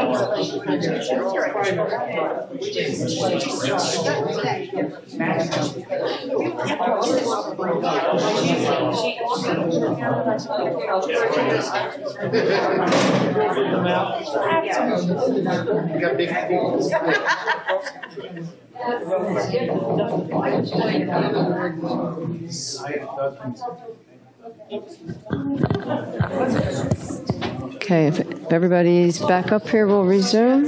We're waiting, Mr. Nay. We're about to begin. Where's he going? Okay, all right, we're about to begin.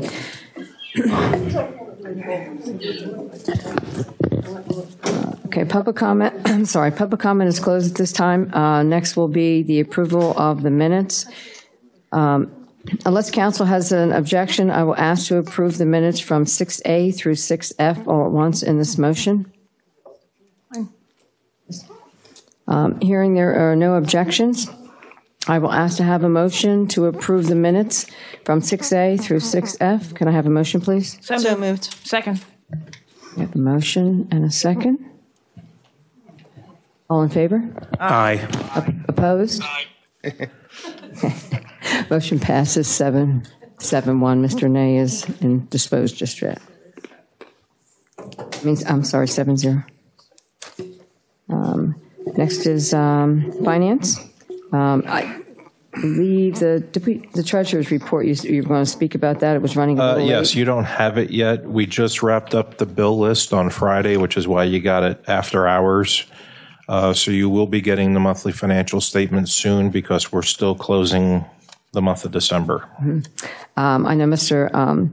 Mitchell had called also in the beginning of the week and had said that some of the vendors were running late through the holidays of getting some of their bills in. They were staggering in, so they waited a little bit. That's why your bill list actually didn't come until Friday instead of Wednesday when we try and get that out, just so that everyone knows. Okay, so I will ask for a call for a motion to approve the bill list and to pay the bills. So moved. Second. Okay, we have a motion and a second. Any questions or comments on the motion? Okay, could I have a roll call on this, please, Virginia, whenever you get it? Yes. Yes. Yes. Yes. Bill list. Bill list. Yes. Okay. Councilman Parker? Mr. Parker, bill list. Not Give there. him just a You second on mute? because he has it muted, and he'll come back. Go to the next person and all. Yes. Oh, There we go. Thank you. Mr. Parker indicated yes. Thank you. Sorry. I apologize. I thought I hit the button. Oh, that's all right. Councilman Smith? Yes. And Councilman Yeager? Yes. Okay, motion passes 8-0. Okay, we'll move on to reports. We have the mayor's report. Yes, good evening, everyone. Many times I have said if you hear a rumor, you go to the source or go to the person in question to get to the truth. Generally, I am referring to the tabloid-style Morrisville rumors that regularly circulate on Facebook. I have been open about not governing from social media and not spending time defending the rumor mill. It would become a full-time task as it's an unlimited amount of political gossip there. However, after reviewing the December 27th meeting video, I saw some of the gossip type that came to the dais at the public meeting, and which I believe is far more dangerous to our community. As mayor, I have treated everyone on the dais with respect and courtesy, even when I have not received the same in return. During the meeting, the council president said that I went on a search mission to Falls and Lower Makefield to try and merge the police department. This is a lie. At no time did I ever suggest to council via a memo on the dais or exec session that was my position. Due diligence is a good thing, and I've said for years, and many have said for years on this dais, and some are sitting here now about due diligence. I've never reached out to Falls or Lower Makefield for a merger. This isn't a new lie. It was created about 6 years ago to influence the mayor race. That lie never really made sense for one reason, that it's the council and not the mayor who would dismantle the police department either all at once or little by little. In fact, recently, while I tried to encourage this council to do some due diligence with a free staff study before cutting the Morrisville Police Department, I pointed out that there's never been a staff study conducted in Morrisville's history, as no council that I am aware of before this one has ever discussed cutting the department. As I have repeatedly stated, if anyone tells you I wanted to cut, merge, get rid of the police department, You're being lied to. I bring this up now only because it resurfaced at a public meeting in December. Regarding the veto, the solicitor said that the chief wanted me to do it, and he did it. To suggest that the emergency services would not operate because of the veto and some other things were just fabrications. They're simply not true. Even saying that the veto was political was a lie. As for the timing of the veto, as mayor, the end of year veto is not something I ever actually saw myself moving on.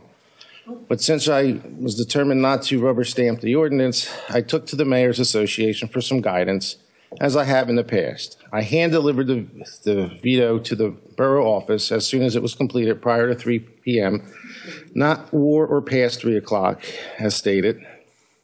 My intentions had nothing to do with Christmas, nothing to do with raising taxes or going to court, stopping government, but everything to do with getting the veto submitted as soon as I possibly could, which was far before the 10-day limit. That was in order to help the council, give them an opportunity to change things if they so chose to. When I became the mayor in 2014, my #1 goal was to do what I could to help safeguard the police department. After all these years, nothing has changed. Now I hear about wasting tax dollars. Well, no one up here really wants to spend tax dollars, never mind waste them. There was an opportunity to work out the situation before the end of the year. Yet, rather than discuss other revenue sources that would not decrease public safety, the borough sent 2 attorneys to Doylestown. Although the solicitor does also represent the mayor's office, it was obviously a conflict of interest. Borough code permits the mayor to hire an attorney at the borough's expense. I chose not to create those legal fees, unlike the council majority. Speaking of legal fees, I find it interesting how certain political surrogates like to speak out. But yet, does anyone remember the last legal solicitor that this borough had, or what their fees were? It was $95 an hour. At the reorg meeting, a new firm was hired, which is in their power to do, at $145 an hour, $50 an hour more. No one demanded anyone to defend their actions that night, but yet people want to talk about the council going to court, saying I wasted the money, when I believe the council could have made changes without going to court. That is the extent of my report this evening. Thank you. Junior counsel was under the weather tonight, so he's not here to give his report. Next, we're going to move on to action items. 9A is call for a motion to approve the annual Winterfest Parade using the previously approved parade route. The Winterfest Parade is to be held on Saturday, December 7th, 2019, and to be sponsored by Hot Rides LLC of Morrisville. Can I have a motion, please? So moved. Second. Okay, we have a motion and a second. Any questions or comments on the motion? All in favor? Aye. Opposed? Motion passes 8-0. Thank you. The next action item is 9B. Call for a motion to approve Morrisville Yardley Area Rotary Club utilizing Williamson Park on April 20th, 2019 from 9:30 a.m. to 12:30 p.m. for its annual Easter egg hunt. Can I have a motion, please? So moved. Second. Okay, we have a motion and a second. Any questions on this motion? All in favor? Aye. Aye. Opposed? Motion passes 8-0. Next is 9C. Call for a motion to authorize the borough engineer to solicit bids for 2019 road repaving projects subject to PennDOT liquid fuels funds. Can I have a motion, please? So moved. Okay, Wait, which one was that? Mr. Yeager, I believe, indicated his second. we have a motion and a second. Any questions on this motion? Okay, we'll get a roll call on this, please. Councilman Bauer? Yes. Councilman Dreisbach? Yes. Councilman Chronicle? Yes. Councilman Larison? Yes. Councilman Nay? Yes. Councilman Parker? Yes. Councilman Smith? Yes. And Councilman Yeager? Motion passes 8-0.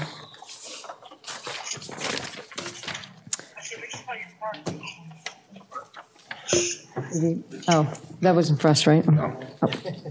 Okay, sorry. Oh, okay. Next, we'll go to appointments. Before I go with them, I just want to say a few things, actually bring a couple things up. The library board appointment, the one appointment that's on there for, was December, it expired. After conferring with the librarian and the borough manager, we decided to remove that tonight from being voted on because there's two other positions for the library coming available on March 1st.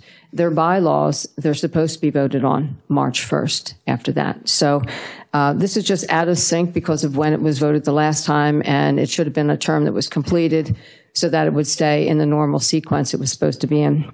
So we decided that it would be best to just remove that and then vote all three of those positions at one time at the March meeting. So that won't be voted on tonight. The other one actually is also correcting the date. I spoke with Mr. Mitchell about this one too. As we're trying to get the roster up to date on when these appointments expire, because they were kind of like a little shifted all over the place according to when they were being voted on last time.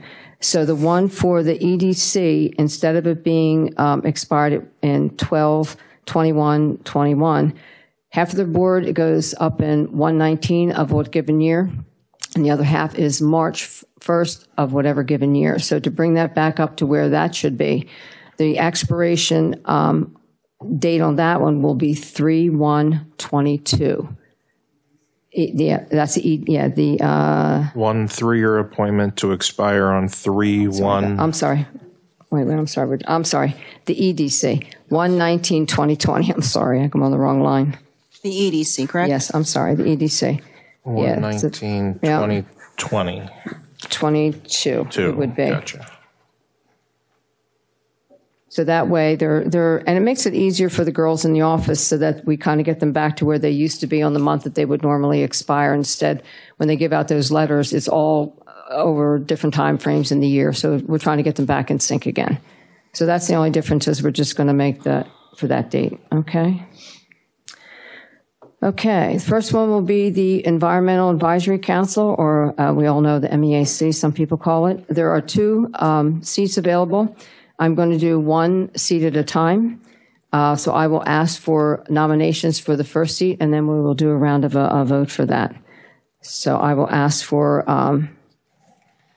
I'd like to nominate Janet Ravella. Janet Ravella.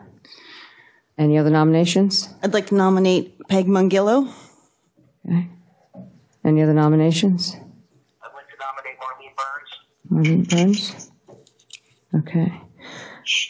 Okay, at this time, I will close nominations, and we will do a round of vote for these, and then do another round of nominations for the second seat. We'll go in the order that it was given. So the first nomination was for Janet Ravella, and I will ask you to vote yes or no. Whoever gets a majority of the vote will get that seat. So if we take a voice vote, please. Second one we did, and it's correct. Yep. So the first one will be voted on is Janet Ravella, yes or no, for the appointment. No. Councilwoman Dreisbach? No. Councilwoman Chronicle? Yes. Councilwoman Larison? No. Councilman Nay? No. Councilman Parker? Yes. Councilwoman Smith? No. And Councilman Yeager? Motion, okay, that's 6-2, so she didn't get the majority of that vote.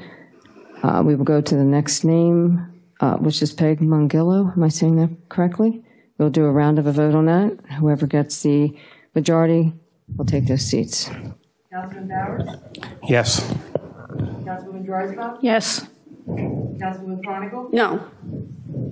Councilwoman Larison? Yes. Councilman Nay? Yes. Councilman Parker? No. Councilwoman Smith? Yes. And Councilman Yeager? Yes. Okay, congratulations to Peg Mungillo for appointment for one of the seats for the MEAC Council. I'm First one to reach majority. Yeah, I actually called PSAB to ask them how to do this properly. So we're going to do now the second seat. Okay, just to make it so it's not confusing. And I will ask for 3 nominations again. I'd like to nominate Marlene Burns. Okay. Okay, Marlene. All right. I'd like to nominate Mary Horrenda. Mary Horrenda. Okay. Another nomination? Any other nomination? Okay. We will take nominations are closed at this time, and then we'll do a voice vote on how many, yes or no. The first one would be for Marlene Burns. Councilman Bowers? Yes. Councilman Dreisbach? Yes. Councilman Carnival? No. Councilman Larison? Yes. Councilman Nay? Yes. Councilman Parker? No. Councilwoman Smith? Yes. And Councilman Yeager? Yes. Congratulations to Marlene Burns, and she will take the other seat for the Environmental Advisory Council. I would like to thank Bill Setzer and Janet Ravella for the many, many years of working on the board. And I would hope that anyone that's not put on as a voting member stays as far as a volunteer.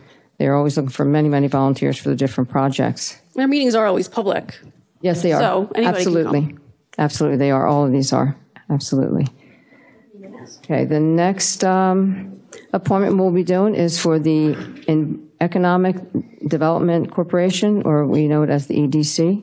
There's 1 seat for that. Expiration will be 1/19/2022. 119? Yeah, 1/19/2022. We're changing that date to make it match the other ones. Got all that? Okay, so at this time I will ask for nominations for this. I'd like to nominate Helen Halahal. Helen Laho. I think we got that just tonight. Okay, let me write the name. I'd like to nominate Jen Holt Hendricks. Jen Holt Hendricks, okay. Any other nominations? Mr. Yeager nominated. Jennifer Holt Hendricks. Any other nominations? Okay, I will close nominations at this time, and then we will do a voice vote first for Helen Holoha. Thank you. Councilman Bowers? No. Councilwoman Dreisbach? No. Councilman Chronicle? Yes. Councilman Larison? No. Councilman Nay? No. Councilman Parker? Yes. Councilwoman Smith? Yes. I'm sorry, no. And Councilman Yeager? No. The motion fails on a majority. Next one will be Jennifer Holt Hendricks. We'll do a voice vote on that, yes or no. Councilman Bowers? Yes. Councilwoman Dreisbach? Yes. Councilman Chronicle? No. Councilman Larison? Yes. Councilman Nay? Yes. Councilman Parker? No. Councilman Smith? Yes. Councilman Yeager? Yes. Okay, congratulations to Jennifer Holt Hendricks for her appointment to the EDC. Okay, the library was removed. The next one would be for the Morrisville Municipal Authority, also known as the MMA to everyone. 1 5-year appointment to expire on 1/5/24. Now ask for nominations at this time. I'd like to nominate Roy Debbie Snare. Smith. Well, that was an echo. Okay. Okay. All right. How about if we, so it seemed like the same timing, we'll put Debbie Smith first, and the other one was Roy Snare. Any other nominations? Any other nominations? Okay, nominations are closed. We'll ask for voice vote. Debbie Smith, yes or no? Whenever you're ready, Virginia. Councilman Bowers? Yes. Councilwoman Dreisbach? Yes. Councilman Chronicle? No. Councilman Larison? Yes. Councilman Nay? No. Councilman Parker? No. Councilwoman Smith? Yes. Councilman Yeager? Okay. Thank you, everyone. I appreciate it, and I'll do my absolute very best for the appointment to the MMA. The next one is the Zoning Hearing Board. There is one 3-year term to expire on 1/6/22. I'd like to ask for, Raphael Persico? yeah, I'm sorry, nominations. I'm sorry, I can get it out. Persico, I always say his name wrong. Okay, is any other nominations? Any other nominations? The nominations are closed then, and we'll do a round for Raphael Persico. Thank you. Councilman Bowers? Yes. Councilman Johnson? Yes. Councilman Carnival? Yes. Councilman Larry? Yes. Councilman May? Yes. Councilman Parker? Yes. Councilman Smith? Yes. And Councilman Yeager? Congratulations to Mr. Raphael Persico for his reappointment to the Zoning Hearing Board. Thank you, everyone. At this time, as I stated in the beginning of the meeting, we are going to go into executive session. Shouldn't be too long for the police contract. And then we will come back in case the council has to vote on anything. So we won't adjourn at this time. We're not voting on anything? We are. Okay.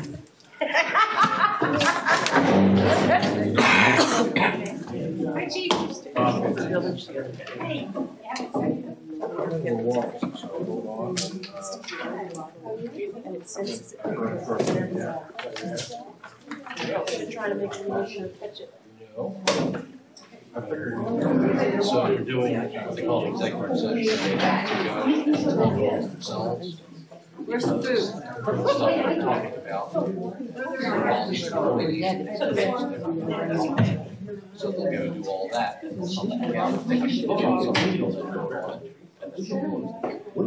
So officially, the meeting is not. Is out towards parking lot. Yeah, we didn't, there's no minutes. We don't know. They need 2 years worth of minutes. If it's by the park. No, there's no minutes. We did a right to know, there are no minutes since 2017. Oh my God. Interfered with how we started to do meeting minutes, right? Your sick process and then why did you and it was explained so that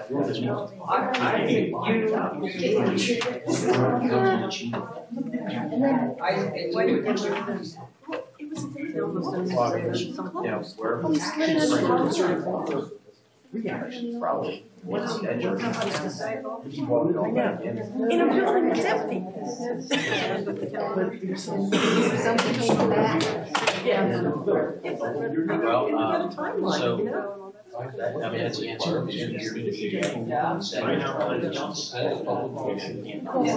it important enough for him to come to the agenda meeting because they talk about the budget almost every week? Change drive aisle going through the ground.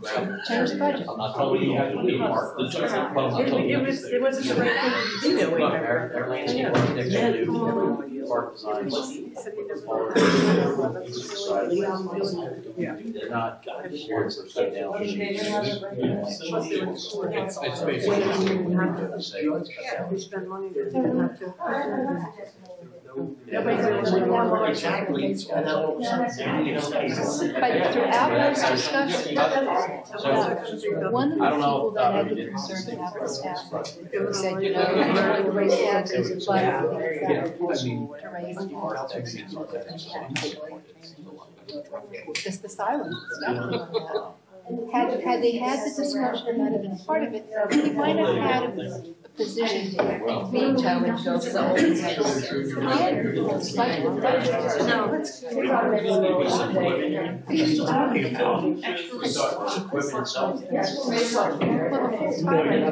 a part of it? So the net was.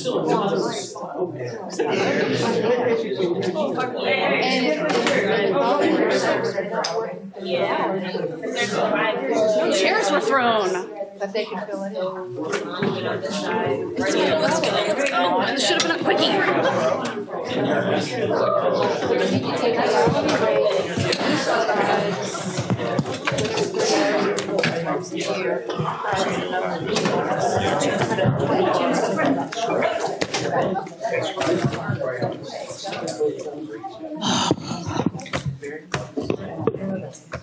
Who says I'm not high tech, man? I'm walking around with Okay. Okay, we will resume our meeting at 8:55. That was quick. I'll be back in a team. We're just, I'm just going to, where to put it? There it is. I'm just going to read this motion, right?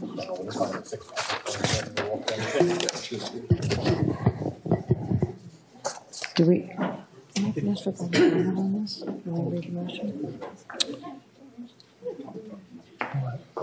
There's the turn. yes. Once I read this, I'll open public comment, then once I read the motion, because it was on the table.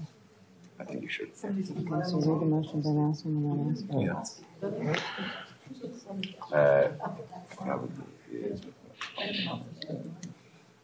Let's read what the motion is going to be. Not ask for it to be moved yet, right? So I'm going to ask him. It's like whenever we have a late starter on the agenda. All right, first thing I'm going to do tonight, because we're adding a motion to the agenda and it wasn't on the original agenda, I'm going to read what that motion is going to be before we move in and second it, so that I can open the public comment and you can speak if you'd like to.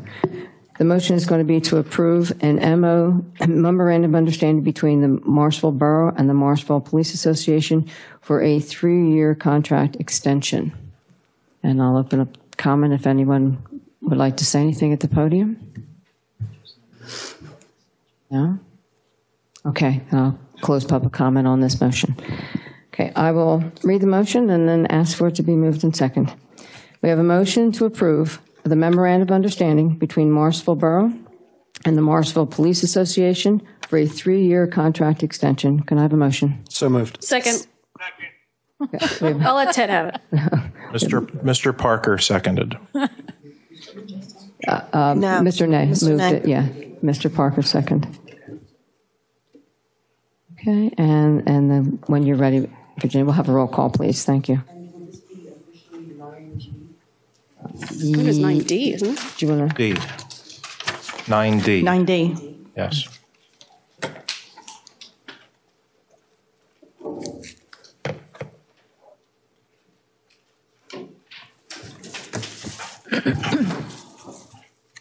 Councilman Bowers?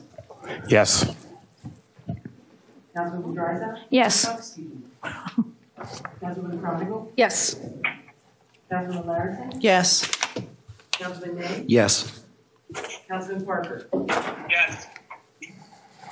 Councilwoman Smith? Yes. Councilman Yeager? Yes. Yes, motion passes 8-0. Thank you. Okay. Okay, we don't have anything under unfinished business, I don't believe, right? No new business, so we'll be under borough officials at this time if someone needs to make an announcement about anything. Yes, just really briefly, Career Day is coming up. It is next month, February 21st. If anyone would like to present their career or their career path to Morrisville High School students, you can contact me or the school directly. Again, that's on February 21st, 2019. Thank you. Thank you. I have one announcement, I guess. The Recreation Advisory Board met on the 10th of January, and we have decided to, I guess, buddy up with the Rotary Club on April 20th to have an Easter parade. It will be for the ages up to whatever the Easter egg hunt is for. I believe it's 5th grade. Not positive, I think. But it will be newborns up to a certain age. More details will be coming out. It can include strollers, wagons, bicycles, or just walking, and we'll have a path through the park where it will be taking place. We will have 3 categories: most original, fanciest, and the best dressed. and there will be prizes given out for those 3 categories. We've also discussed a Halloween event where we plan on having pumpkins available. If anyone wants to come up to the park, we will have paint or any other accessories there if you want to decorate a pumpkin. And that may be in conjunction with something else that the MBA will also be having in October. Thank you. Eileen, the parade, was it, I know you're working on your details with that, do you know if it's going to be before the actual It'll be hunt? Before the hunt starts? The Easter egg hunt, yeah. Okay. So it'll be 9 o'clock. Okay, a little bit early. Okay, thank you. We'll look forward to those future details on that. The only thing I'm going to mention, and this is in conjunction with Ms. Larson being the chair of our beautification committee, is that we've been working for last couple months on the benches for the Morrisville Senior Center. And it was a labor of love doing that. They actually were installed. They're beautiful benches if anybody's had a chance to go by and see them. We have ordered the memorial plaques. They're going to take about 4 to 5 weeks for them to come in. They're very nice at being by Bryn Mawr Trophy. When they come in, then they'll be mounted on those benches. And the Senior Center will assist along with us to do a nice little formal dedication for those benches. And one is for Mr. Zolt, who was Zolt, I'm sorry, that was from the beginning, very beginning of that Senior Center being developed. And the other one was Honorable Judge Burns, who passed. So it'll be a nice dedication when that comes. And I just have one thing. The beautification committee was supposed to meet this month. However, I need to cancel this month's meeting and move it to next month. Yes, we're going to do February. We'd have to the last Wednesday, yes. We have to advertise that, right? Because it wasn't on the schedule. I apologize. My daughter's receiving an award at school, so. So you're postponing the January meeting to February? Yes. Okay, that's a postponement.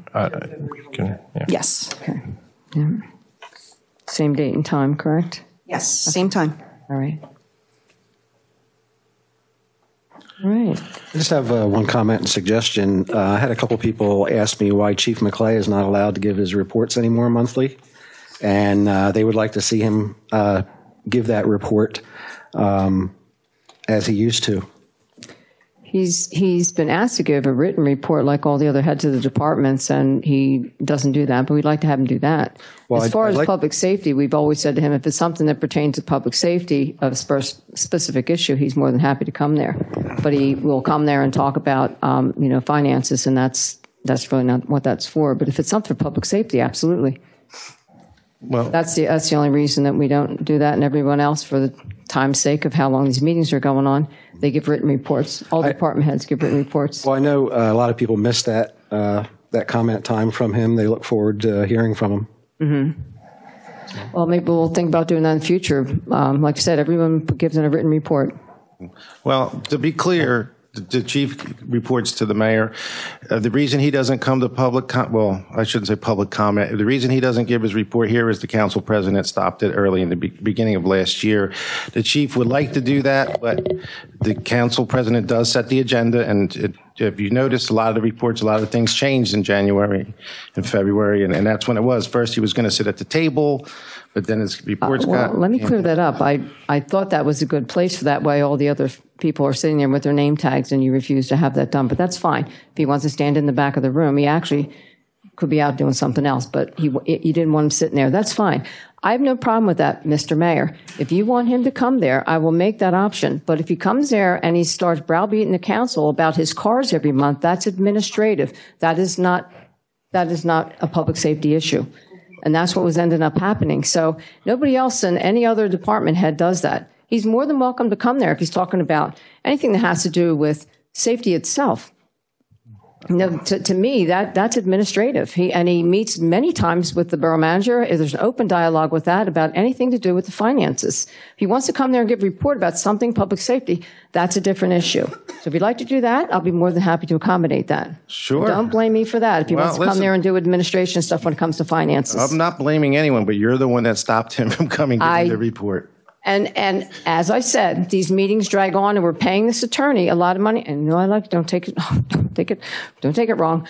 But these meetings were running long, and there is no reason why any other department head John gives a report, the engineer gives a report. Unless you're coming in for a special presentation, everyone gives a separate report. There's no reason why the chief couldn't have done that unless there is a safety concern that he needs to come here and address us with. Again, it's up to you. If you want to have him come back, I'll be more than happy to tell the chief he's welcome to address council and the residents again. And actually, it's part of his contract to do that. Okay, if the chief would like to come here and say his report, he can say his report. If he oversteps that and talks about finances, that's different, then I'm going to stop him. Sure, that's up to you. You want Okay. to tell him to stop? Tell him to stop. Madam President, I would like to say that I would like that report in writing ahead of time before he comes to speak in public, like any other department head has to do. Is that a problem with that, Mr. Mayor? Yeah, that's not going to happen. Why isn't it? Because the chief. He's just going to go off the cuff? I Why can't he even give a hear written what report was then? just What he's said. going to talk about? Correct. The same way you don't know what You my said report's you- going to be. The chief answers to the mayor. Well, we're asking you on the dais. He as the gives mayor. me a report. He gives me a report. He doesn't give a report to the council. He's going to come give a verbal report.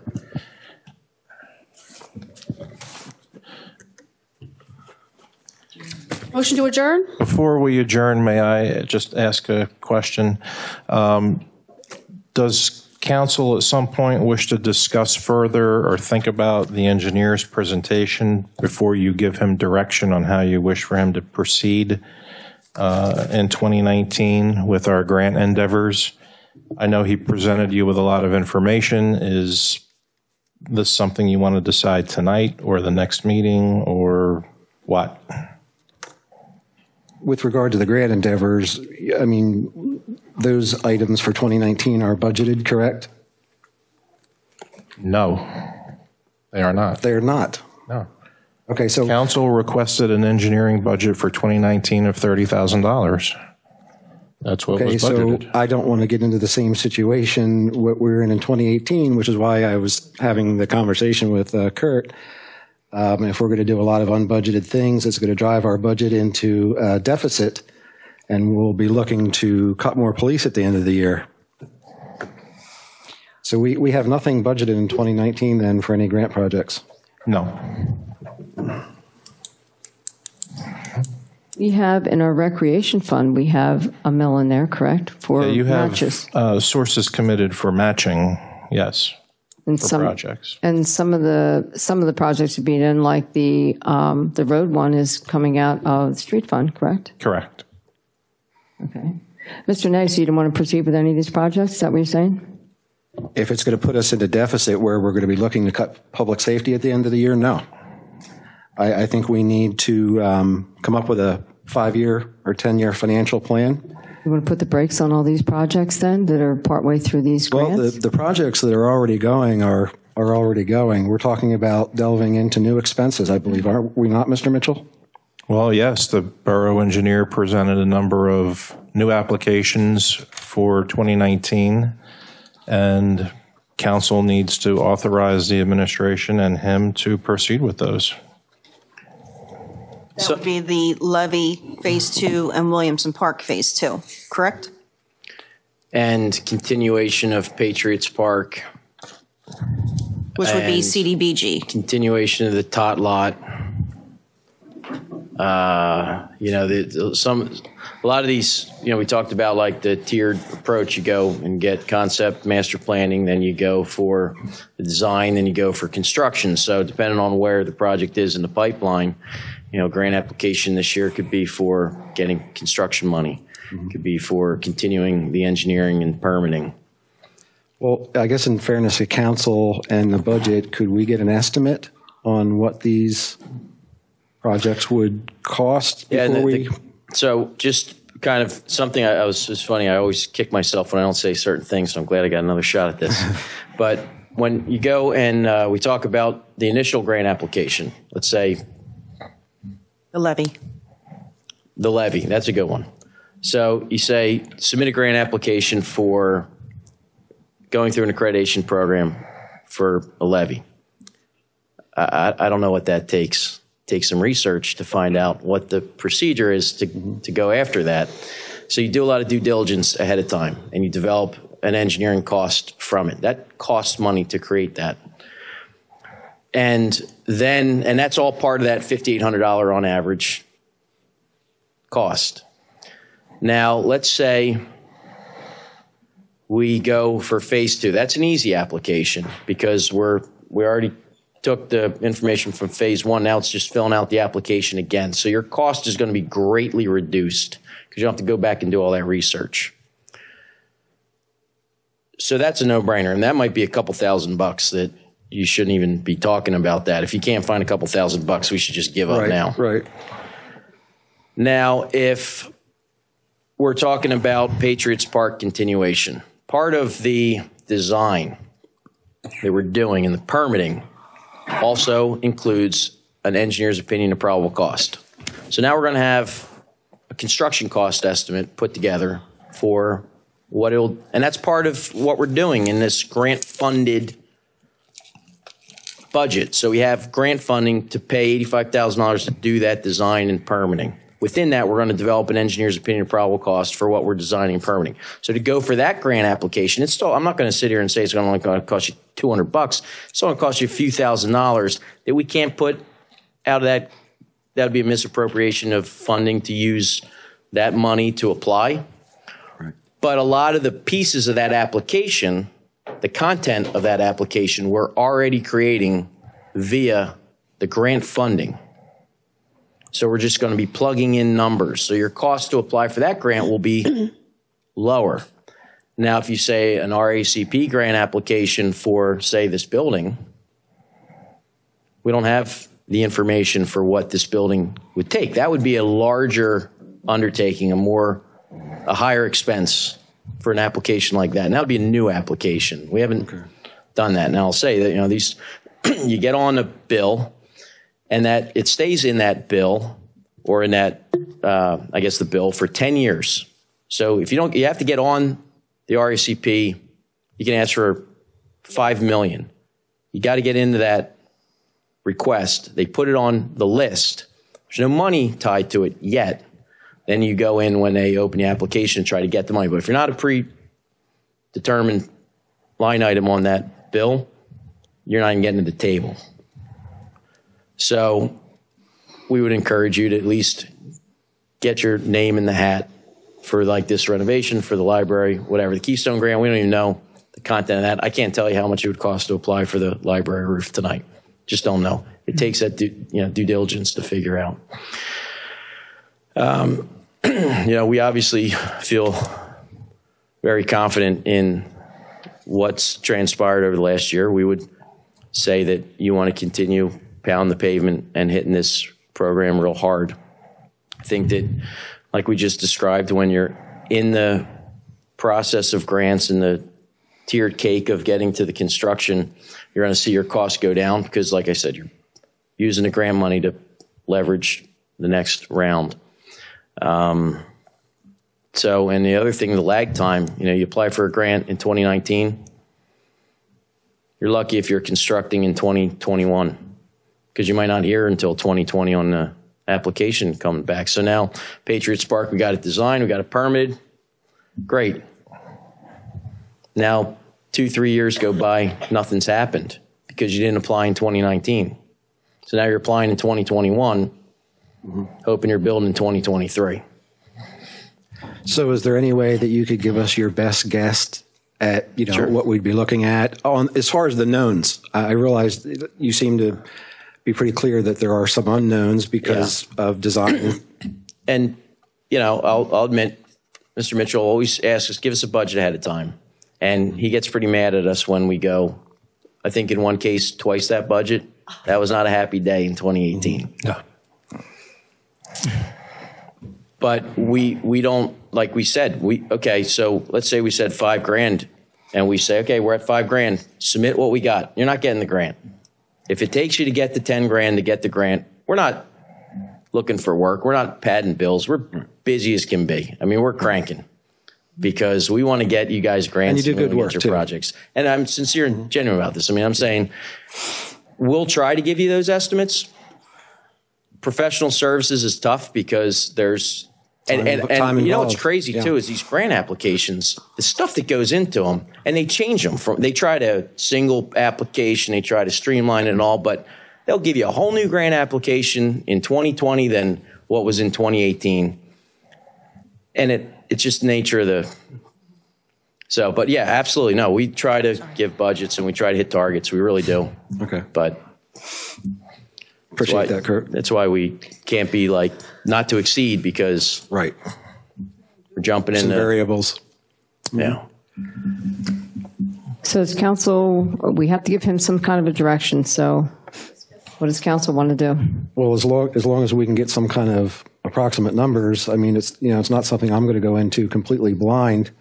Sorry, I didn't mean to cut you off. That's okay. But I think it's important in the discussion. Sometimes, too, it's frustrating with the grant applications. The county CDBG's a prime example. We might get an email next week that says applications are due in 3 weeks. It doesn't happen between now and 3 weeks. We don't meet again. And, what you need to include is a resolution that says you're committing to applying for this grant application, you're committing a match fund, let's say. Sometimes we have to submit the application, come to you, and say, hey, by the way, Scott told us to submit this application. Now you got to commit to this money, and we'll send the resolution in post facto, after the fact. So things move quickly sometimes. Sometimes it's opening up in January, it's due in April. Those are easier to manage, but in some situations it's...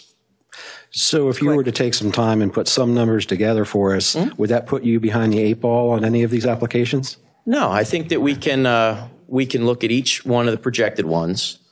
Like I said, the Keystone one might come up, and we may not even know when that grant's going to open. But we have spreadsheets. She's got spreadsheets. Yeah. We track this stuff. I gathered that talking with her. We try to get, as soon as this stuff's going, sometimes, hey, it's coming out next week. We know ahead of time. And we try to get you, and we'll get what we can target and what we can estimate. We'll try to get you that information. You've probably already asked us for it. We just haven't got it to you. But yeah, we'll get that to you. Thanks, Kurt. Anyone else? Guess we'll get back to you on which ones, though. Give some of that information out to the council. All right, motion to adjourn? So moved. Second. All right. All in favor? Aye. Opposed? I don't think so, so we are adjourned. Thank you, gentlemen on the phone. I'm going to disconnect you now.